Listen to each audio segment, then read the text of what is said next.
Our September 27th, 2011 Board of Supervisors meeting, and we'll begin with our roll call. Roberta, if you'd please call the roll. Supervisor Bennett? Here. Supervisor Zaragoza? Here. Supervisor Long? Here. Supervisor Foy? Here.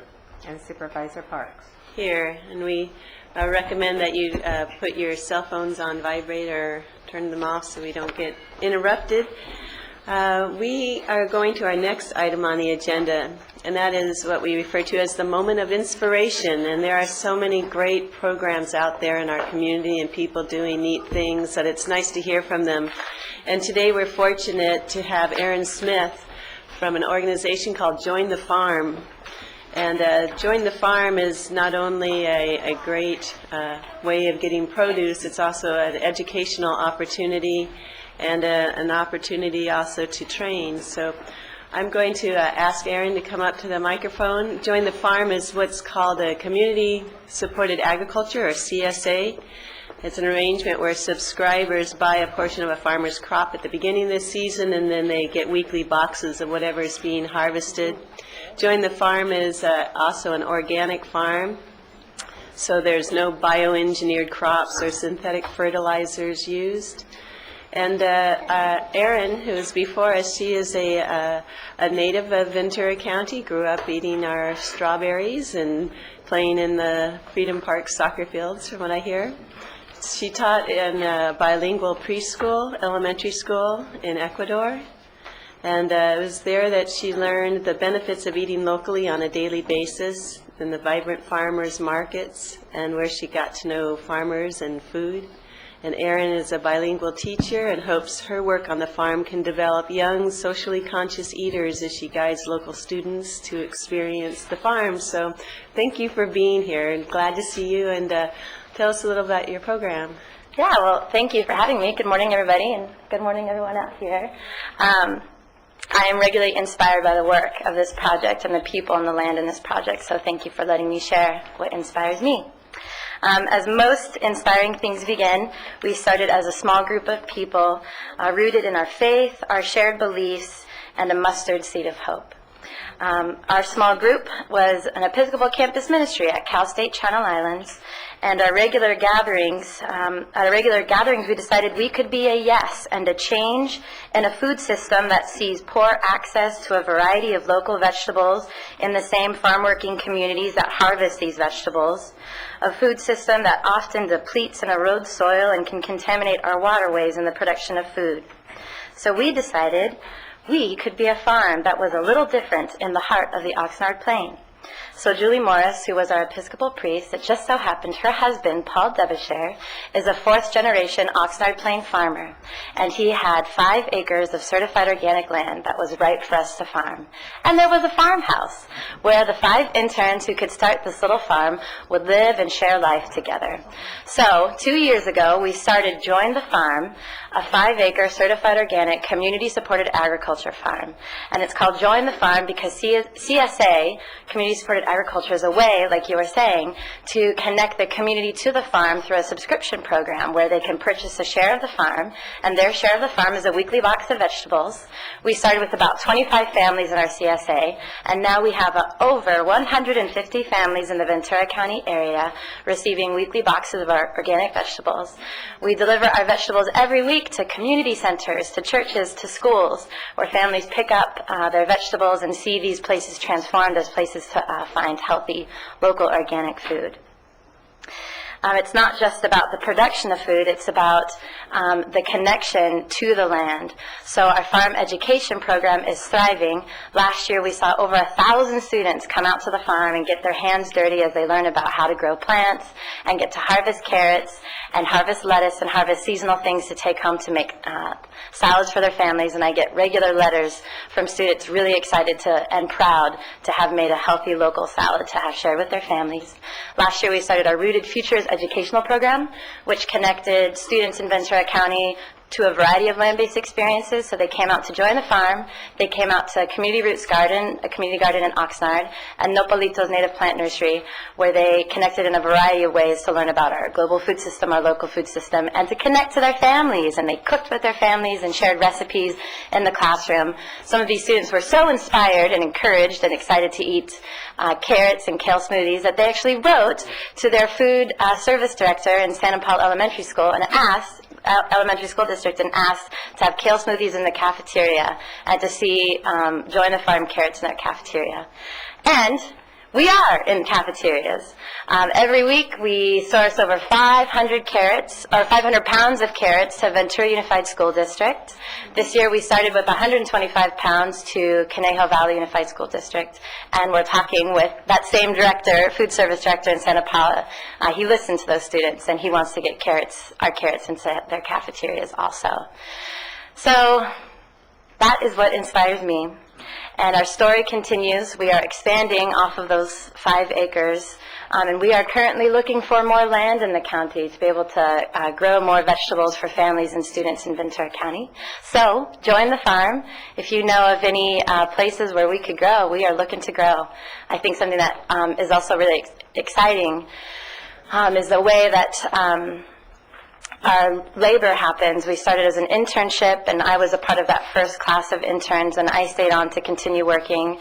We brought on Julie Barajas, who was a member of Julie, our priest's congregation out in Fillmore, and she is now actually one of our farm managers, and her training has led to her training Guadalupe, who is a farm worker on the farm. So we're hoping that as we expand onto different lands, it can be a farm worker to farmer training program also.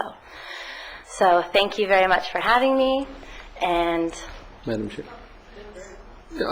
I love your presentation because Saturday morning I was over in Colonia, and it was on Cooper Road in Juanita, and this is the Latino Health Awareness Program.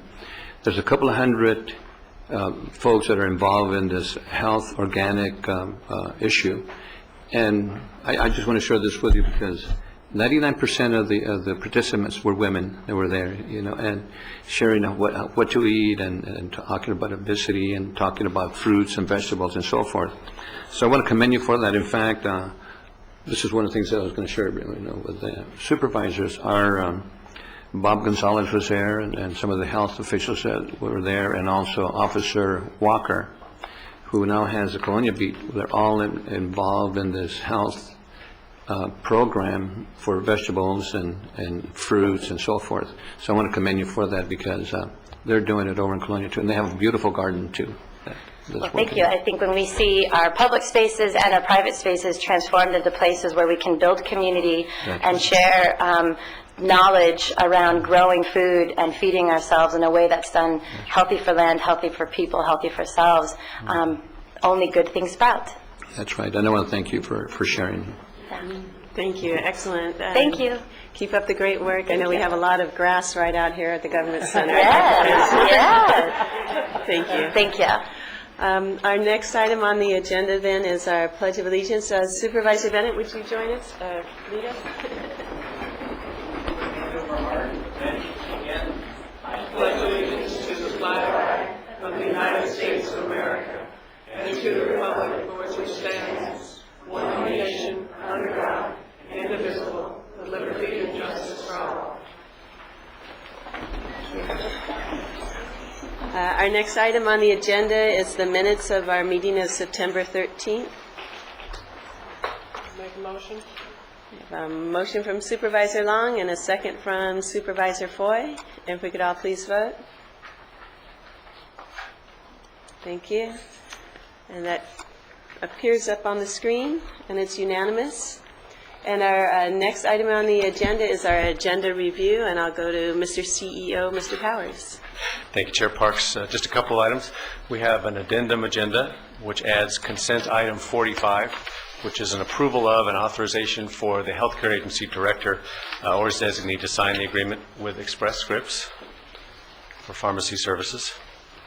And then another item, addendum agenda, time certain item 46, which is a conference with legal counsel concerning existing litigation. And other than the addendum agenda, no other changes. Great. Do any of the supervisors wish to change any of the agenda? Then, Could I yes. have 16 pulled for discussion on our Okay. consent? All right. Item 16 will be pulled from the consent agenda to be voted separately, and that's regarding our Public Health Department. And with that, can we have a vote to approve the agenda as revised? Got a motion from Supervisor Long and a second from Supervisor Foy, and if we could all please vote. And that also passes unanimously. And with that, let's go ahead and go right to item 16 on the consent agenda, which is regarding our Public Health Department and an MOU with Oxnard School District. Do we have someone here from that? Do you want to wait? Yeah, we can wait until somebody Okay, comes. we'll hold that in abeyance for when we have a staff person here on that. And then we can go ahead and approve then consent agenda items 10 through 28 with the exception of item 16 if there's a motion. We have a motion from Supervisor Foy, second from Supervisor Zaragoza, and again, if we could all please vote. Okay, and those consent agenda items pass. And let's go ahead now. I see Mr. Carroll's here on Public Health. Supervisor Foy has a question or comment, and that's item 16. Good morning. Good morning. And this is an MOU with the Oxnard School District regarding assistance for children through the first 5 inter-county neighborhoods for learning resource center. And did you have a Right. specific question? I was just, as I was reading through this, I'm trying to understand when I use tech, application assistance for children's health programs, but then it goes on, workshop for parents how to access the healthcare system. Is that access for the children's system only, or for what? What are we doing here? Yeah, my understanding is I'm pitch hitting for, I know you are, so for that's Barry okay. and the other staff this morning, unfortunately. But my understanding is that this is just approval for an MOU with the school district that allows the access to the services that are already provided on the school district sites. So it's bringing the services to the school district to allow the folks that wouldn't normally be able to go to the county sites to provide, or to have us provide services for them on the school district sites. That's all that this MOU is for. Okay, and then public health, so I guess I was just trying to understand if we're trying to expand something, we're just trying to help what we already do and make it easier access to what we're doing. Correct, and this was requested by the school district of public health to allow us to increase access to these children through these programs. Because it's just easier because they're already at school. Correct. Okay, that's all I need to know. Okay, great, thanks. Isn't this like a one-stop center for the eligible kids? That's my understanding of what they're trying to create. So we're combining those efforts to make it a one-stop, which Yes, I think sir. is more beneficial to Correct. to be concerned. Okay. Thank you. Would you like to make a motion on that? Okay, and we have a motion from Supervisor Foy and a second from Supervisor Long, if we could vote. Thank you for that clarification, and that passes unanimously, and we can now go to our public comments, and I have 2 sets of public comment cards. The first set is from students, I believe, of Oxnard College, and we'll go ahead and call Juan Smith, followed by Andrew Jimenez, I believe. Good morning, Mr. Smith. Good morning. My name is Juan Smith Valle. I'm a student at Oxnard College, and I'm here to represent the students of Oxnard College that are being affected by the budget cuts. I'm not sure how many of you are aware, but Oxnard has been asked to cut several programs and there's going around a proposed list of programs to be discontinued. The students that you're going to be hearing from are here to ask for your support. Now, personally, it doesn't make sense that we at Oxnard have the largest city in the county with the smallest campus, and we are receiving the most full-time faculty cuts. And I've been raising this question to a bunch of different people, and so far no one's been able to answer me, but it doesn't make sense that a school's budget is determined by enrollment, and that we want to improve our school, but we keep reducing the amount of students that can enroll. At Oxnard, we've already cut many programs, and any other programs that we lose are vital. Like, if you look at the programs that are being discontinued, all of them have nearly full enrollment or completely full enrollment. Personally, I'm from the television program.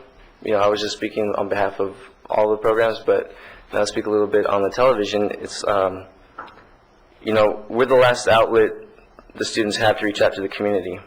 The journalism program was cut 7 years ago, and since then there's really no other form of journalism at Oxnard College except for television broadcast. We've also just recently moved into a new building funded by the Measure S bond, and we've been told that our program would be merged with more parks, so it wouldn't be completely gone, but we just have this new building paid for by the taxpayers, and is that going to, would that be going to waste? We've been working with the school's administration and with the Board of Trustees. We've been attending their meetings as much as we can and as big a number as we can, but there's only so much that we as students can do.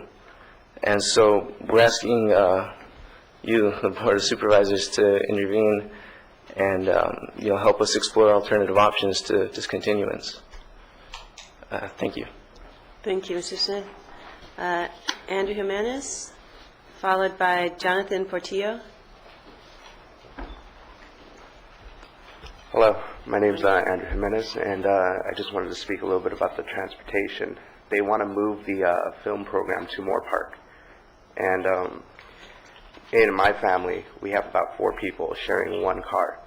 Now, several of us have jobs. We go to school, college, and I have a 5-year-old little sister that I also look after. And on my weekly days, and just going from dropping one of my parents off because she doesn't know how to drive, she doesn't have a license, dropping my brother off to college to work, and then for myself to go to college and work. I work, go to college. I'm involved with the film festival, Filmmakers Day, and several other things.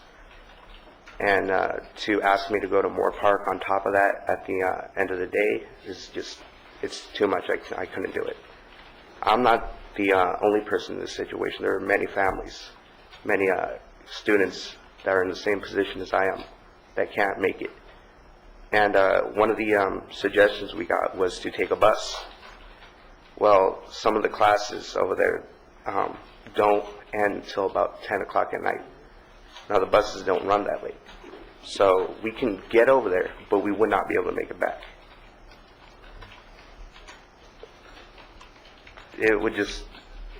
It's just really hard to make it all the way over there. I mean, caravanning is one idea, everybody getting in one car, it's one idea, but then you got different classes ending at different times throughout the day. So that's not a logical solution either.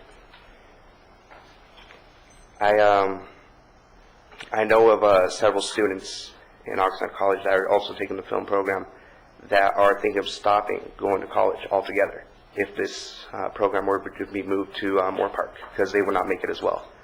And this is pretty much all they want to do. They want to film, so they go to Oxnard College. And if that's taken away, they're going to stop going to a college. That's really all I have to say. Thank you. Thank you. Thank you for coming and speaking. Mr. Portillo, Jonathan Portillo, followed by Serena Murillo. Hello. Good morning. My name is Jonathan Portillo. I'm also a student of Oxnard College. I'm currently enrolled in the TV and film program there.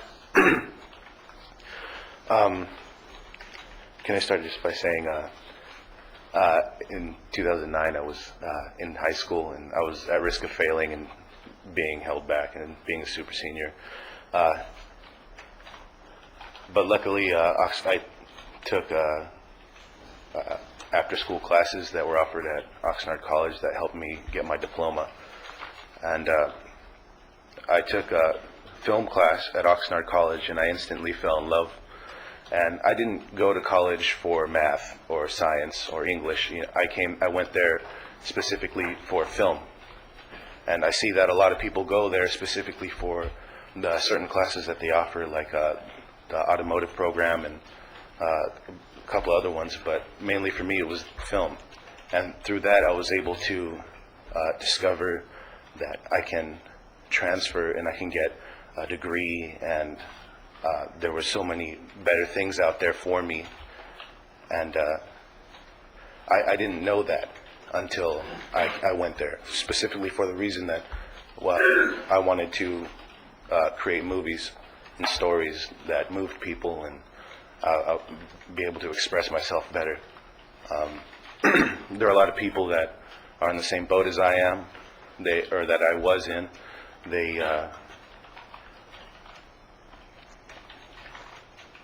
Excuse me.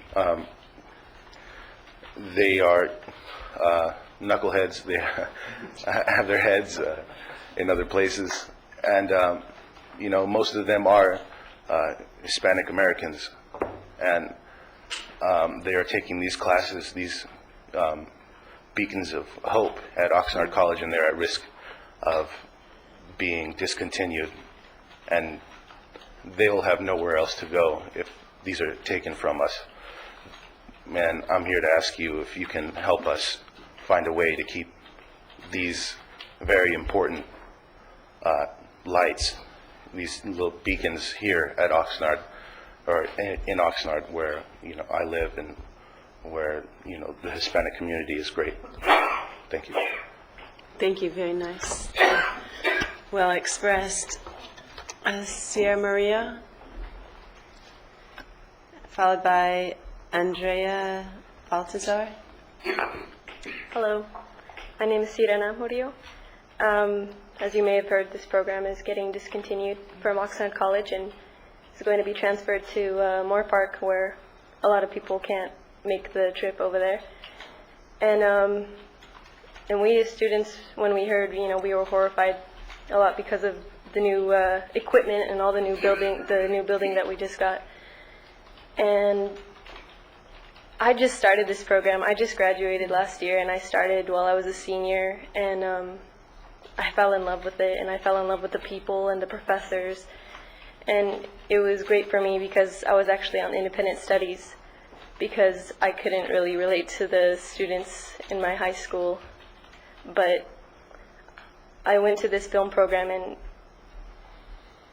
people there were the same as me. They wanted to tell stories, and they wanted to make people feel emotion with movies, with creating. And I really connected with everyone there, and it gave me an outlet to express myself. And it's something that all of us, we love, which is why we're here fighting for it. And we really need your help to help keep it in Oxnard. Thank you. Thank you, Ms. Rio. Andrea Baltazar, followed by Laura Reyes. Good morning, Supervisors. My name is Andrea Baltazar, and I too am a student of Oxnard College and a product of the film program. A little bit about myself: I'm also directing this year's Oxnard Student Digi Film Festival, which is going to be hosted at Oxnard College, and I hope that you will all attend. That's going to happen the first weekend of November. And one of the things that I'm proud of, being a product of the film and television program at Oxnard College, is that I was able to create a documentary last year. And that documentary involved another program in our college by the Marine Studies, and we made a documentary about the restoration project of Ormond Beach. And a little bit was shown here at a supervisors meeting in July. And I want to thank Supervisor Zaragoza and Supervisor Long for commending myself and my co-director on that project, a project that we are proud of, that we love, and that is a product of Oxnard College. And I can't say that enough, because I'm proud to be from Oxnard. Because of the film and television program, it's given us a voice to not just to tell our stories, but to tell the stories of Oxnard, which I think is really important, because so many creative people come from Oxnard. And it was disheartening to come back to school, gung-ho, ready to intern, ready to make new projects, to create more of the voice for Oxnard College and its film program that keeps on growing, and to come back to find out that it's on a list of proposed discontinuations is sad. And it's an important program, just like all the other programs on that list. And it's near and dear to my heart and the hearts of all the students that you're going to hear today from Oxnard College. And we're asking for your help. We came back knowing that the faculty and the students weren't aware of any of this going on. And in my opinion, a community college is about its faculty, it's about its students that go there. And to not be consulted is just, it's sad. And Oxnard College's administration has been faulted for this in the past. They're in warning with the accreditation team, and something needs to change. So we're here to ask for your help. How will the county help us with this? Thank you. Thank you, Andrea. Also, really well expressed. Laura Reyes, and then the last speaker on this topic is Jorge Ortega. Hi, I am Laura Reyes. I'm a film and TV student, and I am Andrea's partner in that documentary. And I again thank you, Supervisor Goza and Supervisor Long, for that commendation. That was very inspirational, but it really encouraged me to really feel like I am doing something. Aside from that, I'm here to talk about these skills that I've gained. I've been there for about a year. I'm almost done with the program. I have one class left, and I've already had so many job opportunities. With the little bit of time I've been there, I've been able to learn how to do a complete film from beginning to end, from pre-production to post-production to even production. I've worked on several things like industrial films. We did one for the Human Services Agency on adoption.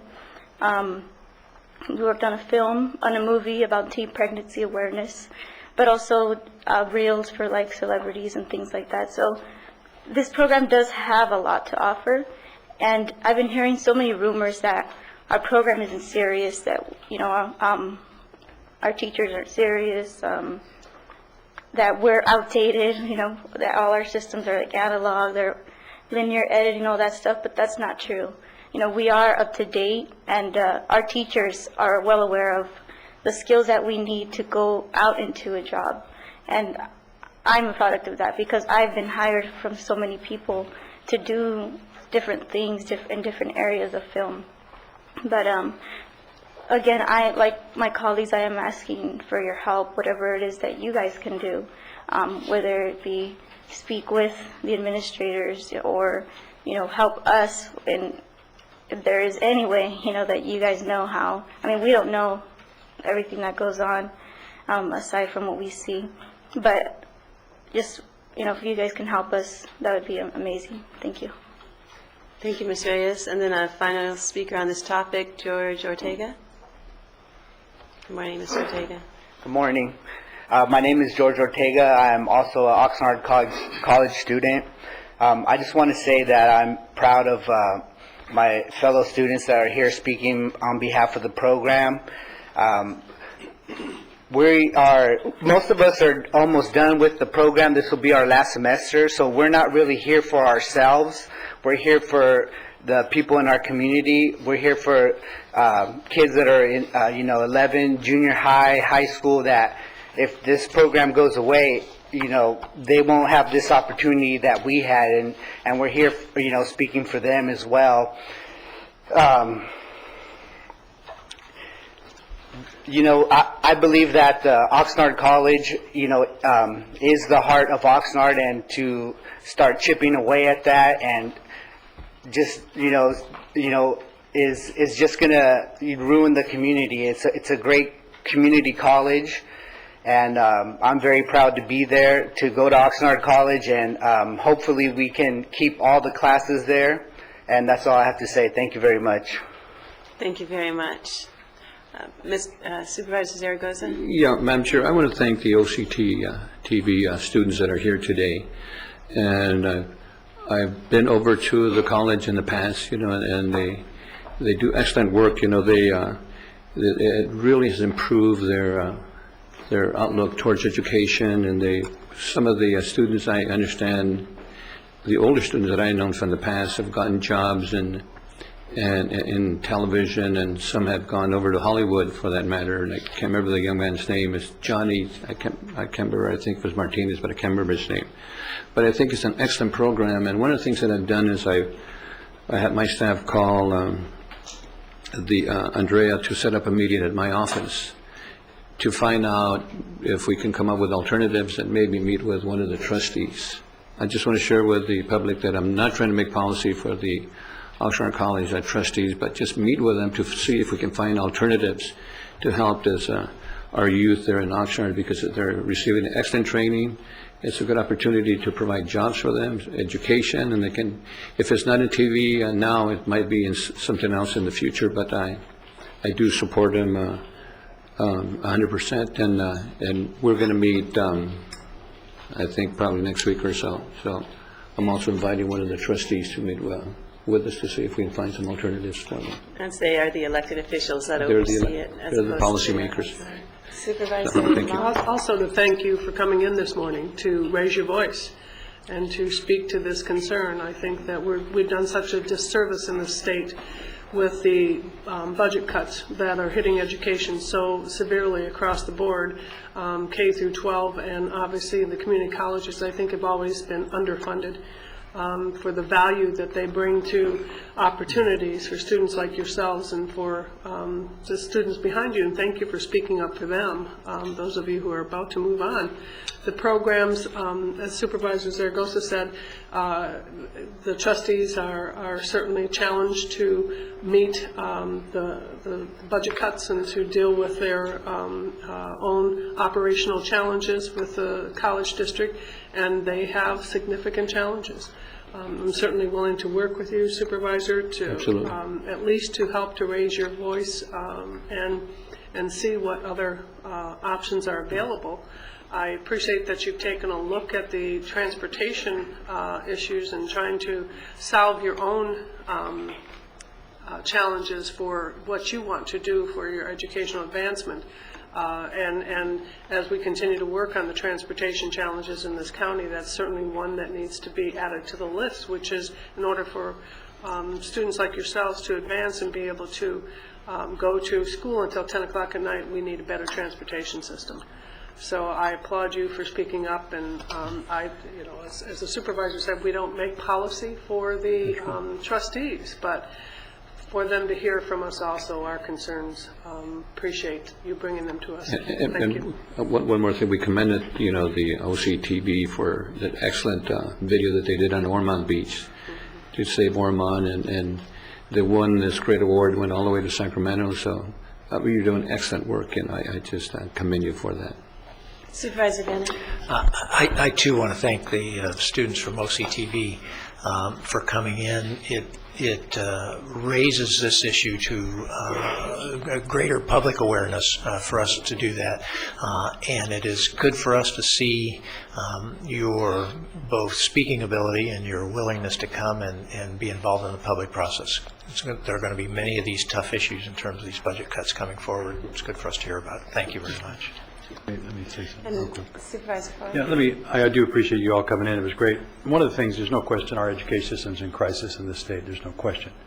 The thing that bothers me more about this is that so much of the focus goes 100% to the high academic issues versus some of the issues that you're dealing with, TV and auto. And there's so many other opportunities that we've gotten away from over the last 50 years of some of these other things that, and it's interesting, as I got one of my cars fixed one time in a transmission, and they said, no, are you going to fix it? No, we're just going to replace it. There's no people here in this country anymore that know how to do that, because we in schools don't teach some of these other issues. It's 100% academic, and we hate to see that opportunity go, because I don't know, I look at it, those kind of programs are special programs that you do, and like the young man said, I wouldn't have gone to school if I was just going to do math.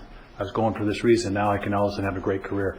And so we've got to find that balance. We've got to fix this education system. This state is in trouble, and this nation in that way. So we've got to figure it out. But I do appreciate you guys are great speakers, and you're great advocates for what you do. So thank you.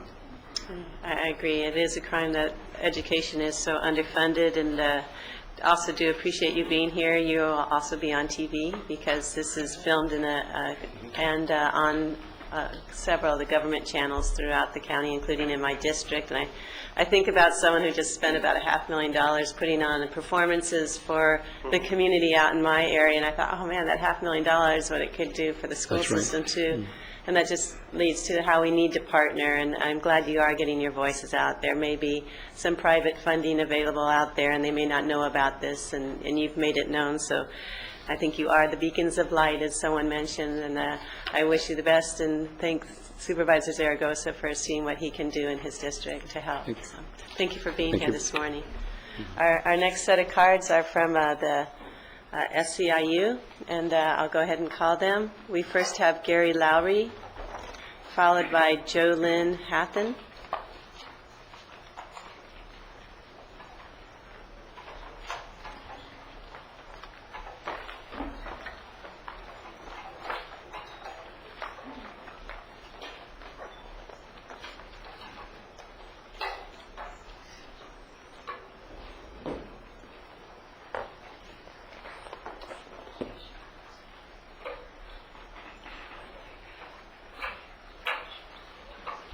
Can you back it up a little bit? Back it up a little bit so I can see it, I think.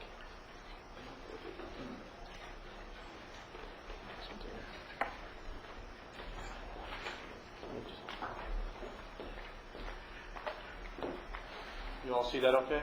Mm-hmm.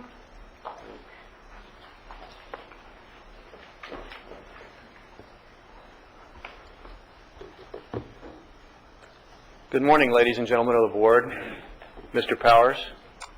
My name is Gary Lowry. I'm a 20-year employee of Ventura County. And after the grand jury issued its report on workplace bullying in May, an SEIU member committee was formed to look deeper into the phenomenon of workplace bullying. A workplace bullying survey was created and sent out to all the Ventura County members, and we received over 500 responses. One of the methods we're going to use to present this information is a report card format. So some selected questions were put up here, and I'm going to present that to you. I'm going to turn on this microphone and step over. Let's see how this works. Oops. It's on. Can you hear me okay? Yeah? Is it on? All right. I'll just... I think if you hold it close to your mouth, we can hear you. All right, well, let me know if you want me to do something different. I'm just going to continue. Okay. No presentation of a report card would be complete without the pointer. And one of the first questions we asked, or one of the many questions we asked, and one we have here on the report card is, have you been yelled at? 44% of respondents answered yes.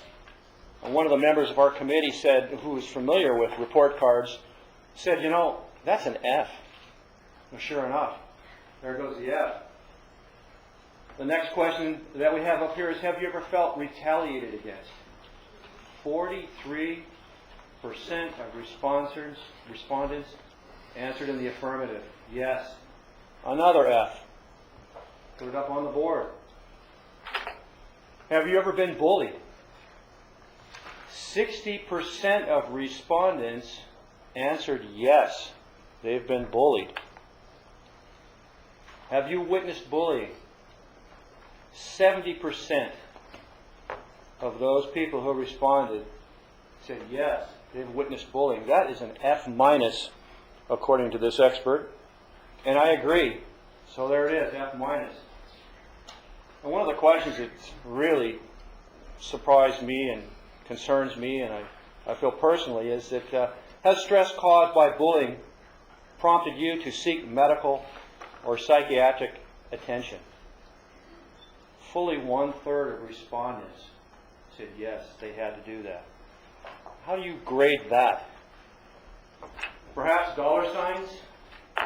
That's an incredible expense on the county every year in terms of absenteeism, lost productivity. It's something that needs to be corrected. My understanding, according to some of the information I've been reading, is that the one way to mitigate that is about 10% of the cost of the county of this every year. It's certainly worth a look at. Now, a phenomenon of bullying is, why haven't this been reported? It's underreported or not reported at all. So one of the questions was, why don't employees report bullying behavior? The top 3 responses were fear of retaliation, unaware of remedies, and no confidence in the resolution or current process. No confidence in their supervisors and the ability to correct this problem. That's a shock. Now, I myself have been a victim of a long-term workplace bully. And on behalf of those that are unable or unwilling to step forward and make their case known, I thank you for the opportunity to present this and to speak to you on this topic. Thank you, Mr. Lowry. Our next speaker is Jo Lynn Hathen, followed by Brian Hoyt.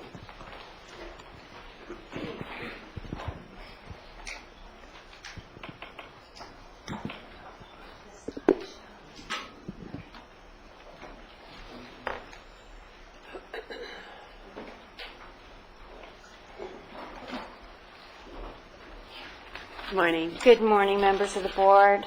My name's Jo Lynn Hathen. I work for the healthcare agency, VCNC Outpatient Physical Therapy. I've been with the county for almost 15 years and wanted to go over the grand jury report initially. And in May, they reported on bullying in the workplace and concluded that workplace bullying is, go next. Can we go to the next one?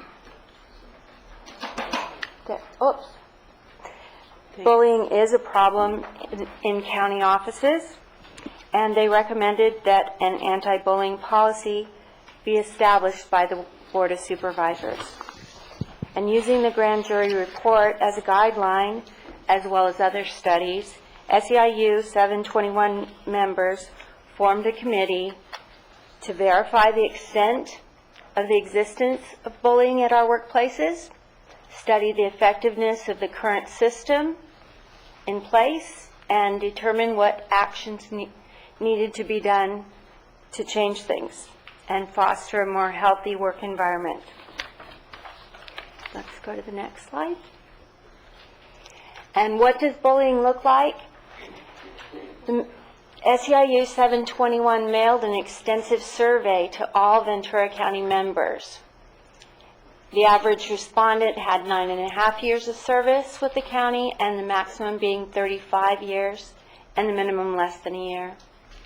Below is a snapshot of the 10 behaviors most frequently experienced or witnessed in the workplace, including excessive monitoring, 62%, belittling or disregarding opinions, having no attention to someone's remarks, 57%, being criticized in public rather than taking them privately,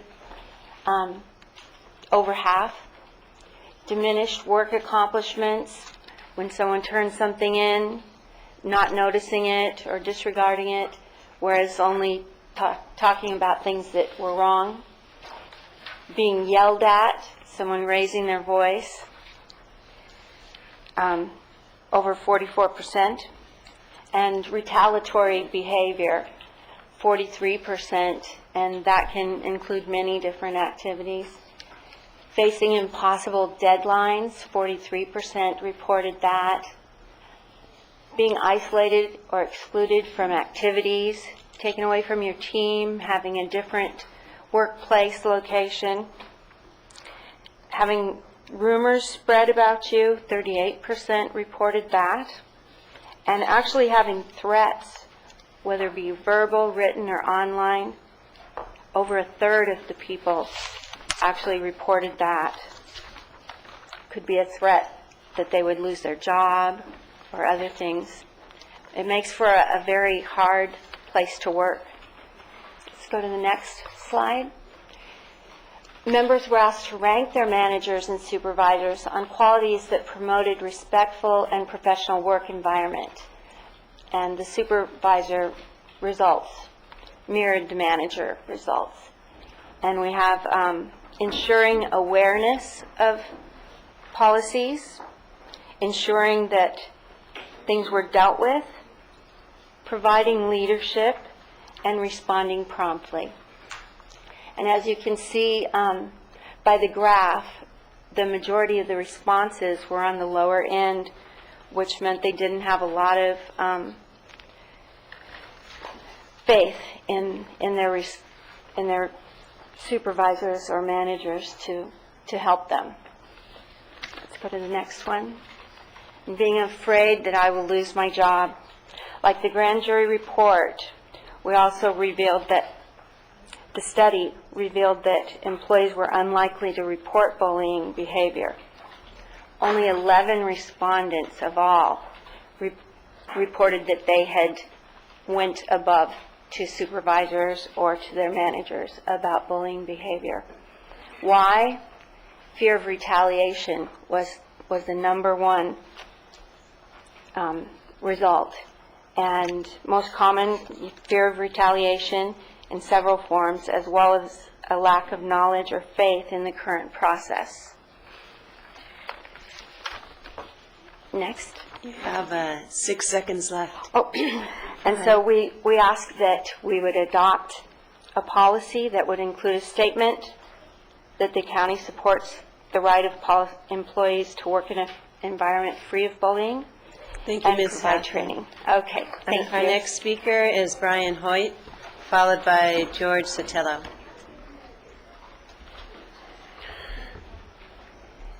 Good morning, Madam Chair, members of the board, Mr. Powers.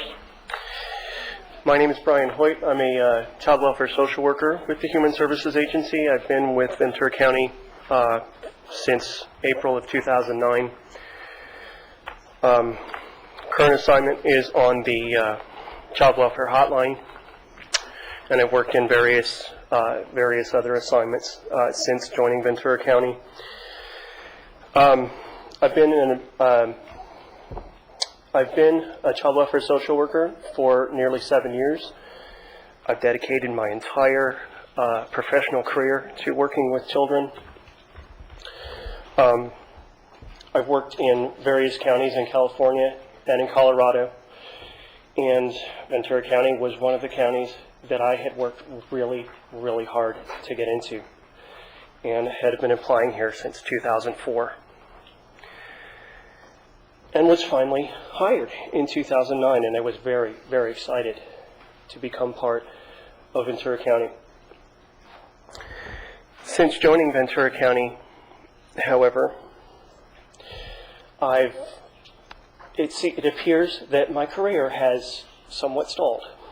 And I was hired at the highest level of a social worker that I could be hired based on the education that I have, and have since taken steps to attempt to better myself through additional education, and again have been stalled. I've been told that release time is not a possibility over and over again, regardless of whether I paid for school myself or whether I was funded, assisted through the county to better my education and obtain my Master of Social Work degree. I've been told that that's not possible due to county need and current staffing issues. I've had performance reviews that were based on too little information. They were based on the performance reviews came from supervisors that I had worked for less than 2 months. My current position, as I said, I'm a child welfare social worker on the hotline, and this was an involuntary transfer. I was previously in an ongoing unit, and that's where I feel that my skills lie, and that's where I wanted to remain. However, I was transferred and have been over there for a year, and I just want to conclude by saying that that's where I believe that bullying starts, is through the unfair decisions, the arbitrary barriers, that there is no policy that says that release time can't be granted for one to better their education. And that's truly all I'm trying to do, is better myself for the betterment of the county, for the betterment of our community, and for the betterment of our children. Thank you, Mr. Thank Hoyt. you.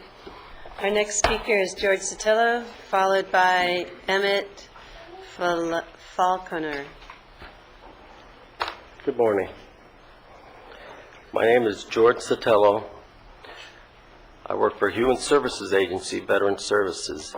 I'm a 22-year military veteran. I'm currently on medical stress leave. I am here today to represent the many county employees who are not present today due to the fear of retaliation, which was one of the number one comments on the survey that we sent out. Bullying starts at the top. The deputy director, the deputy director, senior managers condone it. The agency director is ultimately responsible for allowing the bullying to continue. The director is the captain of the ship. They are responsible for what happens under their watch. After I read the article, I realized I was not the only one. I realized the problem was larger. In my experience, my complaints went ignored, they were downplayed, and I got no resolution.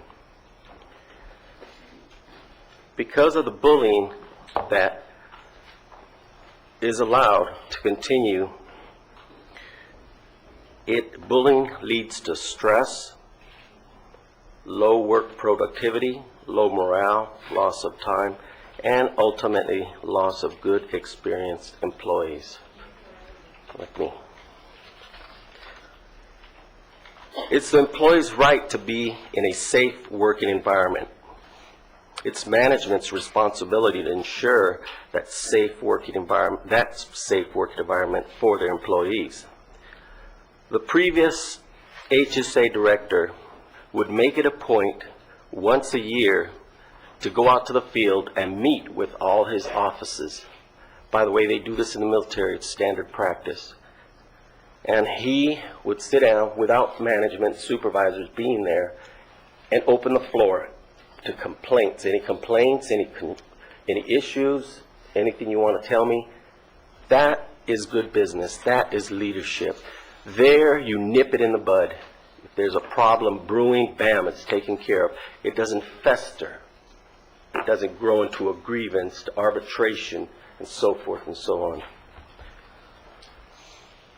Our current director came on board several years ago, and I have yet to see him visit our office even once. And he's located in the same building as we are. Between the bullying and the low morale, this is the worst it's been in HSA since I've been there, 10 years. For these reasons, it's crucial that an anti-bullying policy be put in place and enforced as soon as possible. You, our elected officials, have the power to fix this much-needed gap. I implore you to do the right thing. Thank you. Thank you, Mr. Sotelo. Emmett Falconer, and followed by Adriana Burks. My name is Emmett Falconer. I'm the supervisor of the Biomed department over at Ventura County Medical Center. I'm going to speak about a bully manager, my experience with a bully manager. The biomedical department has always done well during inspections and has always received excellent customer surveys. When this manager took over the biomed department, he cut off our communication with other managers. He wouldn't let us order our own parts. He created confusion by giving us a written policy and then contradicting it with a verbal policy. He tried to isolate team members from each other and from team leadership. He removed our office assistant. Everything that he did was designed to make our department less efficient and less effective. Every day was like walking onto a battlefield. It was a very stressful and demoralizing time, and very much supported by upper management. Upper management would say they had heard very bad things about the biomed department. As the supervisor, I needed to know what those things were, and I would ask, and they would refuse to tell me. Clearly, I feel that this was an attack not based on truth.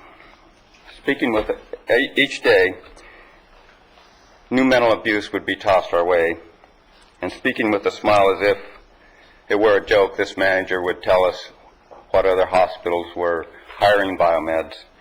It made it obvious to me that what he was trying to do was drive us out of the workplace. As the battle continued, I became aware of other issues with this manager. The witnesses are many, the evidence overwhelming, supporting these allegations. Issues with sexual harassment, racism, religious discrimination, age discrimination, and more. His acts of retribution are countless. With the involvement of the union, it took over 3 months before he was required to remove the 666 from above his office door.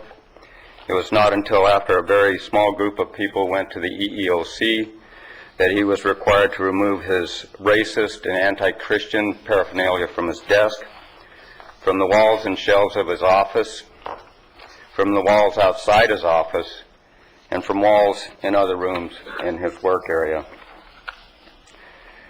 It is very suspicious to workers and managers why this person is so protected, and more than once they've asked almost the same exact question to me. What does he have on someone in the county that makes him so well protected? His acts of aggression and retribution continue, so I decided to call the fraud hotline, which we can call and remain anonymous, and report abuses to employees or to ourselves. I was told that I had to be referred to the healthcare agency, HR, that's what the process was. I asked how could I remain anonymous, and going to the HCA HR was a waste of time. He took my name and my complaints.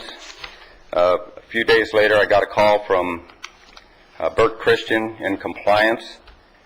She wanted to set up a meeting between me and HR to address these allegations. I declined to have that meeting. I received an email addressed to CC DePaul Lorenz and Yolanda Walker stating that I had declined. I then decided to email the hotline and ask how this process guarantees that I will remain anonymous, since it seemed they were letting everybody know about it. They referred me to the hotline and operator 53. I didn't make that call, but this whole process is very suspicious to me, and I believe very much that an agency that protects bullies are not going to give a fair and just investigation. I'm asking that the board institute an independent third-party oversight of well-defined and published report processing procedures. Thank you. Thank you, Mr. Falconer. Adrienne Burks, followed by Letty Alvarez. Ms. Burks, I'll put your card in the back and go to Letty Alvarez, followed by Perry Moorfield.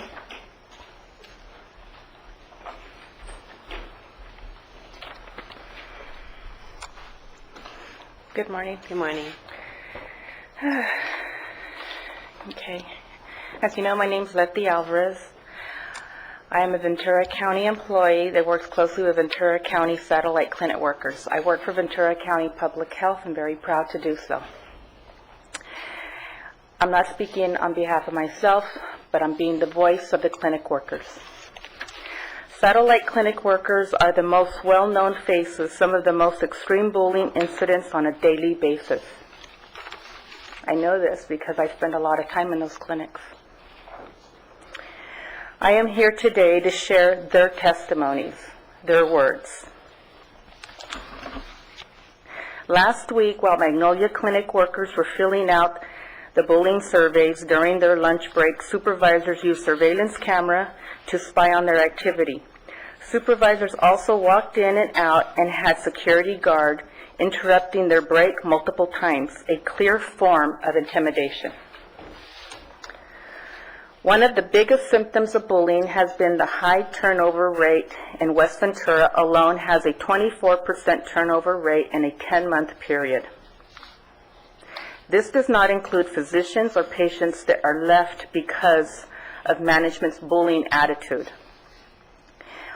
On an average, Fillmore Family Medical Group has approximately 26% turnover. With regards to bullying, I'm speaking out against bullying. This is a quote from a Fillmore clinic worker who we asked to be here today but declined for fear. Direct quote, we fear we can get fired at any time. We have no one to turn to. A union contract would provide those guidelines. Many of us live and work in Fillmore and want to make sure we continue to serve our community. We would like to have job security to serve our patients and our families. Thank you. Thank you, Ms. Alvarez. Next speaker is Perry Moorfield. And then another opportunity for Adrienne Burks. Good morning. My name is Perry Moorfield, and I work for behavioral health. I've worked for the county for over 9 years. We've heard some of the harmful effects of workplace bullying in Ventura County. I, too, am a victim of bullying. Our member committee has come up with 5 recommendations that we urge the board to adopt. First, we ask that you adopt an anti-bully policy that defines what a bully is and giving some common sense descriptions of acceptable and unacceptable behaviors at work, including a statement that the county supports the right of all employees to work in an environment free from bullying. Second, we ask that you provide mandatory training for all supervisors, managers, and department heads on anti-bully behaviors and train all employees to ensure that everyone is aware of his or her responsibility to conduct themselves in a professional manner. Top management needs to reinforce the zero tolerance for bullying behavior and the reporting procedures of new employees at the orientation sessions. Number 3, there needs to be independent third-party oversight of well-defined and published report procedures. This is very important. Of all the recommendations, I think this is the most important. We have many situations where the supervisor, the manager, the department head are part of the good old boys club, or in some cases, the good old girls club. And you can make a complaint, you can file a grievance, and it goes absolutely nowhere because they just shrug it off. I've had that situation happen myself. It doesn't go anywhere. I've called the compliance hotline, only to, within a week of calling the compliance hotline, be told I'm being transferred to another work site. The following workday, I called the compliance hotline again to report retaliation. The following day, I was told that instead of having a week's turnaround, I think the county policy is 21 days to move. Although it's not in our MOU, it is county policy, if I'm correct. And yet, when they gave me my transfer notice, it was for 7 days, okay? When I called and reported retaliation, the very next day, at 12 minutes till 5 o'clock, the managers walked in and said, no, your transfer is effective tomorrow morning. Pack up your stuff, or over 9 years worth of stuff, and get out of this office, and you need to report there tomorrow morning. So the system doesn't work the way it's in place right now. It absolutely does not work, and you need to correct that. Number 4, initiate meetings between SEIU 721 member committee representatives, the Board of Supervisors, and department heads. And finally, number 5, return to a centralized human resources system that eliminates the individual departments from skirting established policy and procedures. That's why you have this good old boys club, because what's happening is the different departments are allowed to have their own human resources, and they're hiring their friends, not hiring the best qualified person for the job. Not the most qualified or the most experienced. They're hiring their friends who may not have the knowledge or capability of handling the position. We, SEIU 721, believe that instituting these items will help make the county more accountable, and the end result will create a more productive and efficient workplace. Thank you. And the last chance for Adrienne Burks. Okay, then that completes our public testimony this morning. Comments? Supervisor Zaragoza? Yeah, Madam Chair, Mr. Powers? I want to thank, the speakers for coming this morning.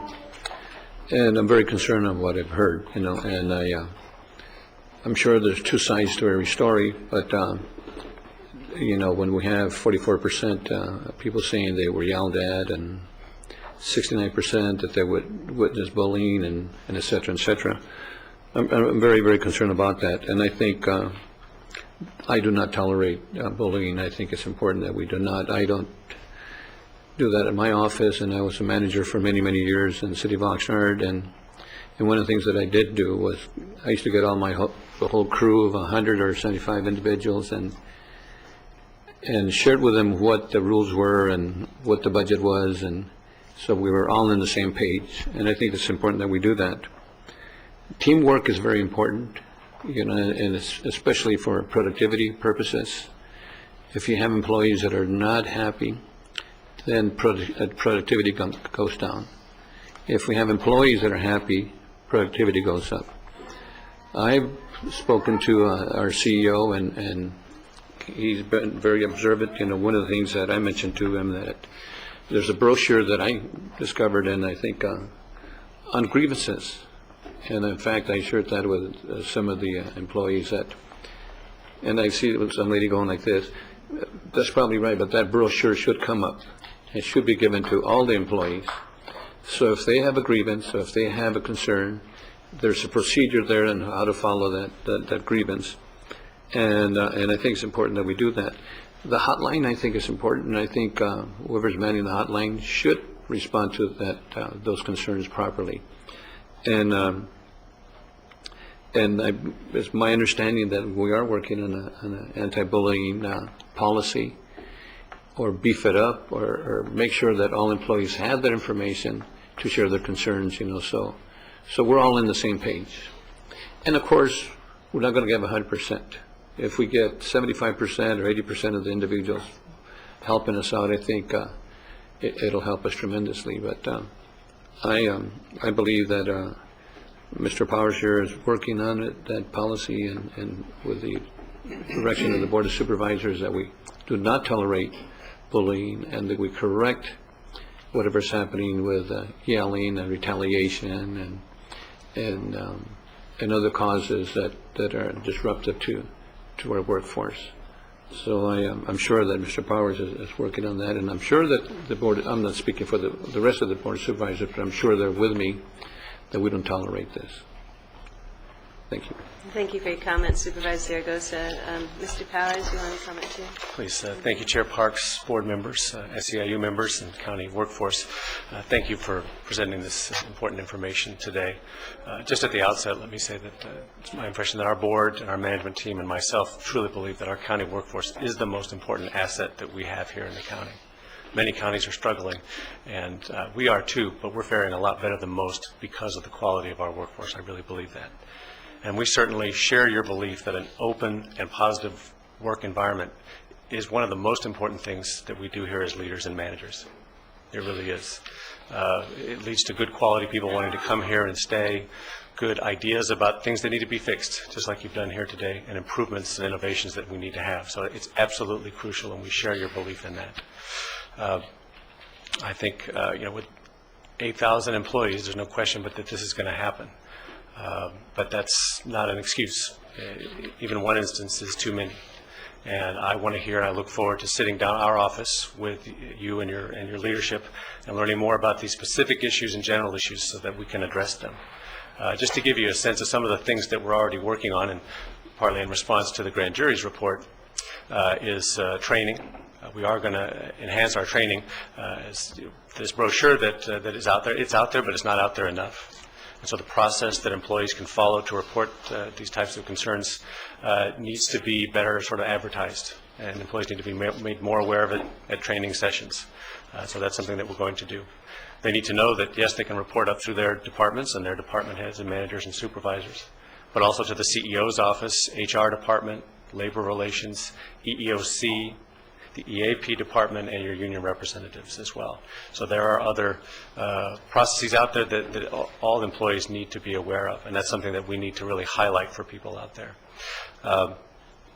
Also, in terms of a policy, we have committed to enhancing our administrative policy on workplace violence, and actually it's going to be called the Workplace Environment and Violence Policy. And it will include many of the concerns that you've addressed in your list of concerns here today. So that is something that we're going to implement. We are implementing a new hotline, which is separate from the ones that are out there. It's going to be called an employee misconduct hotline, and it will, bless you, it will allow for open reports and also anonymous reports as well. And I certainly share concerns about, the last thing that I want and that our management team wants and our board is for people who raise concerns to be retaliated against. We cannot have that. We totally share that perspective. As I say, I look forward to sitting down with the union leadership and all of you and learning more about these issues so that we can address them. As I say, you look at different programs that we have. For example, the Lean Six program. That's based on having an open work environment so we can improve our performance and be a top-performing county. We need an open work environment to do that. So I look forward to continuing to work with you on these issues. As I say, with an employment group our size, sometimes these things are going to happen. We have to have systems in place to address it. But I also think it's important that we highlight that while even one instance is too many, I don't believe it's necessarily pervasive. And in my talks with union leadership, my understanding is that they don't believe it's pervasive. But as I say, even one instance is too many. And we have a strong partnership and relationship with SEIU, and I look forward to building on that to work to address your concerns moving forward. Thank you. Thank you, Mr. Powers. Any other comments from the board? Supervisor Long? Yes, thank you for coming forward to speak to this. Certainly, I have met with a smaller group, and I have heard your concerns loud and clear. I agree with what the CEO said as to that we should have and do have this board member. I expect others zero tolerance. We need to have a workplace where you feel safe, respected, and you're able to do your work for the county and to serve the public without feeling that you are going to be harassed in any way or certainly not respected.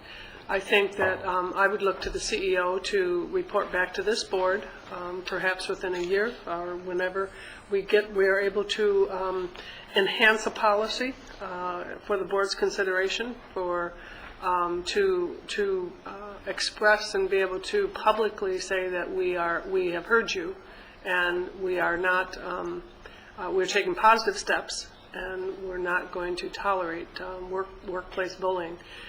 There is no reason that any employee should feel they cannot, one, talk to their supervisor or walk into an office without looking or feeling like it's an environment that certainly is racist or sexual harassment or any of those issues that should never be common in a workplace. Never. Leave that at home.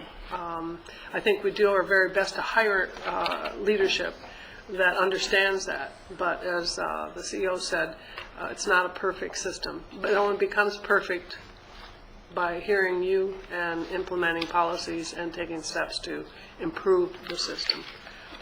So I want certainly our managers and supervisors to hear from this board that we don't take this lightly.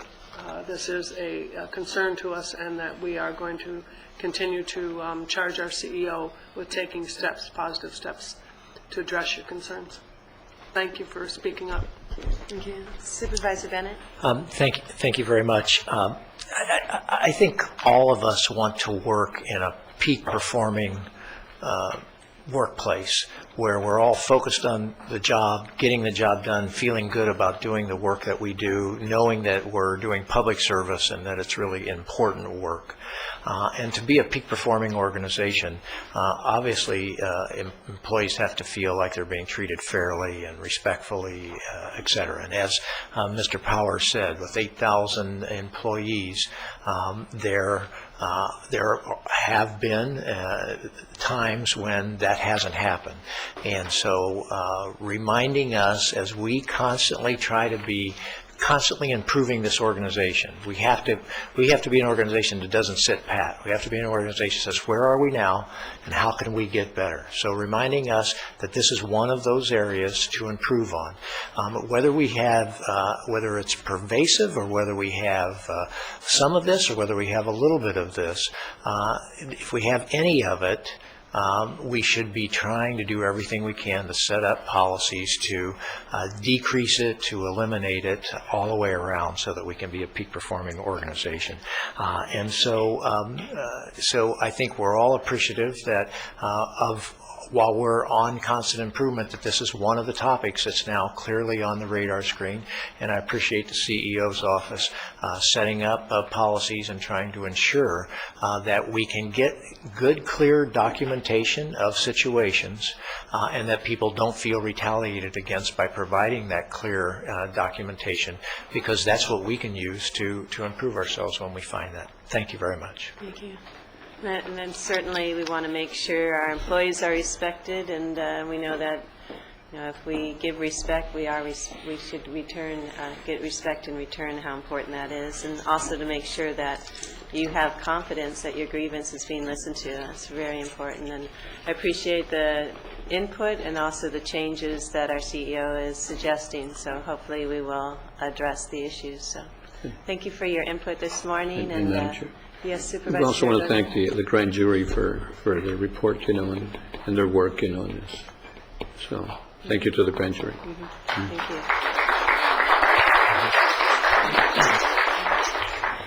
We have about 5 minutes before we go to our time certain. Let's take a break. We'll take a 5-minute break. Thank you.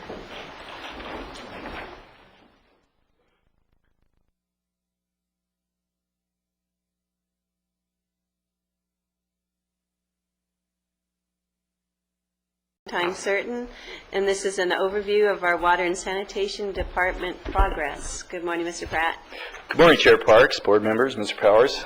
For the record, my name is Jeff Pratt. I'm with the Public Works Agency, and today I'm joined by a number of my colleagues in Water and Sand who will be introducing themselves later. I just wanted to get up and give you just a little bit of context for this presentation.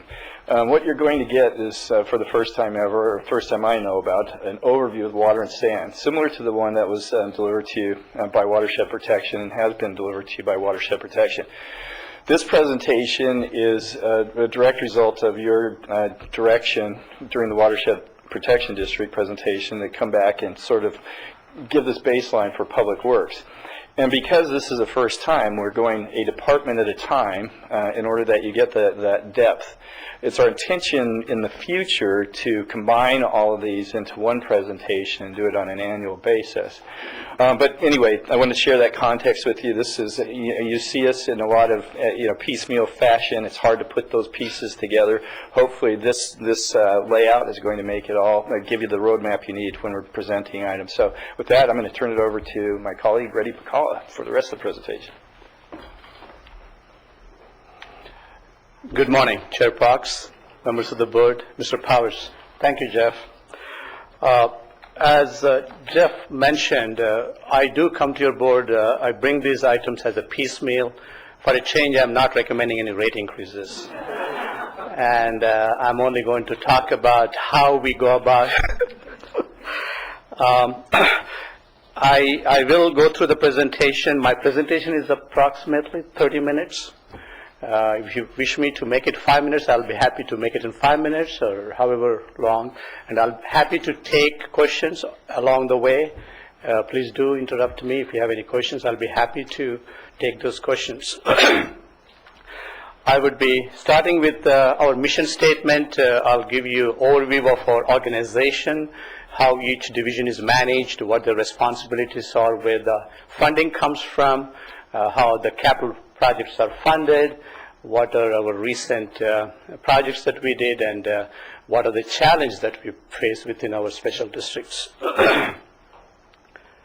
Here's the mission statement. What I would like to point out to you amongst this is providing excellent customer service every day is very important to us. All of our staff who work in the Moore Park office in IWMD, they understand their salaries are coming from our ratepayers. We have to take care of them. We treat this as a business, as a nonprofit organization. Every penny we spend, we make sure that it's spent appropriately and efficiently. Our department is managed through two different divisions. One division is for the solid waste group, which works from the County Hall of Administration. And the other division is the Utility Services Division, we call. That's where we have all of the special districts. And our annual budget for this current fiscal year is $67 million approved by our board. And we have a total of 68 FTEs within our department. This is the organizational chart. I would like to take this opportunity to introduce our division managers. You see my face frequently when I bring the items to you, but the people who are really doing the work are the managers. As I said, I'd like to introduce them. First, you see on the left side is Ann Dana. Ann, would you please join me for a few minutes while I talk about your responsibilities? Ann Dana, what I call her the office manager, and she has different responsibility. What she does from the billing, from billing, customer service, collections of all of our revenues, and then she has office administration of all of our staff in Moore Park. She also does the grant administration with another staff member in our office. And I'll show you, we have been very successful in getting grants and low-interest loans for our facilities. She also does the water conservation programs, and she is the go-to person in our office because she has been with us for a long time like I have been. So she knows everything about operations, everything about county rules, and somebody has a question, they'll go to her. Hey, ready. So she's the boss, in other words. She's the boss. Sure. Thank you, Ann. Next you see on the organization chart is Seth Munoz. Seth Munoz came to us about 5.5 years ago, and he manages our engineering group. Our engineering group, we do master planning, advanced planning, preparation of plans and specifications, construction, inspection, developers projects, negotiations with the developers before we bring any contract to install for the developers for the water sewer facilities. They also do the CEQA process, NEPA process, and the engineering group also prepares the engineering reports for us to submit to the grant applications, and also when operation and maintenance have any issues with their facilities, they would also go to engineering, and we look at the challenge and what problems and how to fix the problems. So engineering have 9 FTEs, and I neglected to mention Ann Dana also has 9 FTEs within our group. So each of our staff member has varied responsibilities. I think that's what makes their job very interesting because they're doing different things at different times. And I'm just going to interrupt real quick, just for the audience that might be viewing and not knowing an FTE is a full-time employee. So. Yes, thank you. Thank you for the clarification. And Seth Munoz really was the one who helped us with the El Rio Sewer project. He completed 9 of the 10 phases, and what I can happily report to you is none of our projects had any construction claims, none of our projects had any budget overruns with that project. And Madam Chair, I know he's going to make his little presentation, or maybe not, but during the conversion from septic to sewer in El Rio, we had numerous meetings with the different sections that we were connecting, and Seth was really great in the explanations and how we were going to do it in Spanish and English. And people had a lot of concerns and questions and so forth, and he was right there, him and Reddy and the rest of the team, but did an excellent job. And right now we're completely done in El Rio. The septic system has been completed, and there was, as you mentioned last week, I think 97% are already connected to the sewer line, and I just want to thank him for for an excellent job there in El Rio. Thank you, Seth. Next, you see in our org chart is the Operations and Maintenance Group, and this particular group is headed by Cliff Finley. Cliff came on board just a year ago, and since he came on board, we have been having several challenges with the water quality issues that we have been dealing with because we changed from imported water to local water because of the drought, and also to keep the costs in check. So that has created several challenges.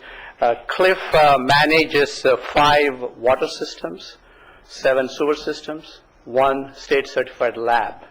And we do our own sampling, testing, water quality testing at our lab. Some of the complicated testing we send out to other labs. But if we could do a better job of controlling costs, we do it within our lab. And Cliff is supported by water superintendent, wastewater superintendent, and another lab manager. And we have certified treatment operators, water distribution operators, wastewater treatment operators, and certification certified employees. One of our challenges with our staffing has been we have become a training ground for other utilities within Ventura County because we do such a good training, and they go to somewhere else like Los Angeles Municipal Water District, like Montecito's Water Sanitation District, and other cities within Ventura County.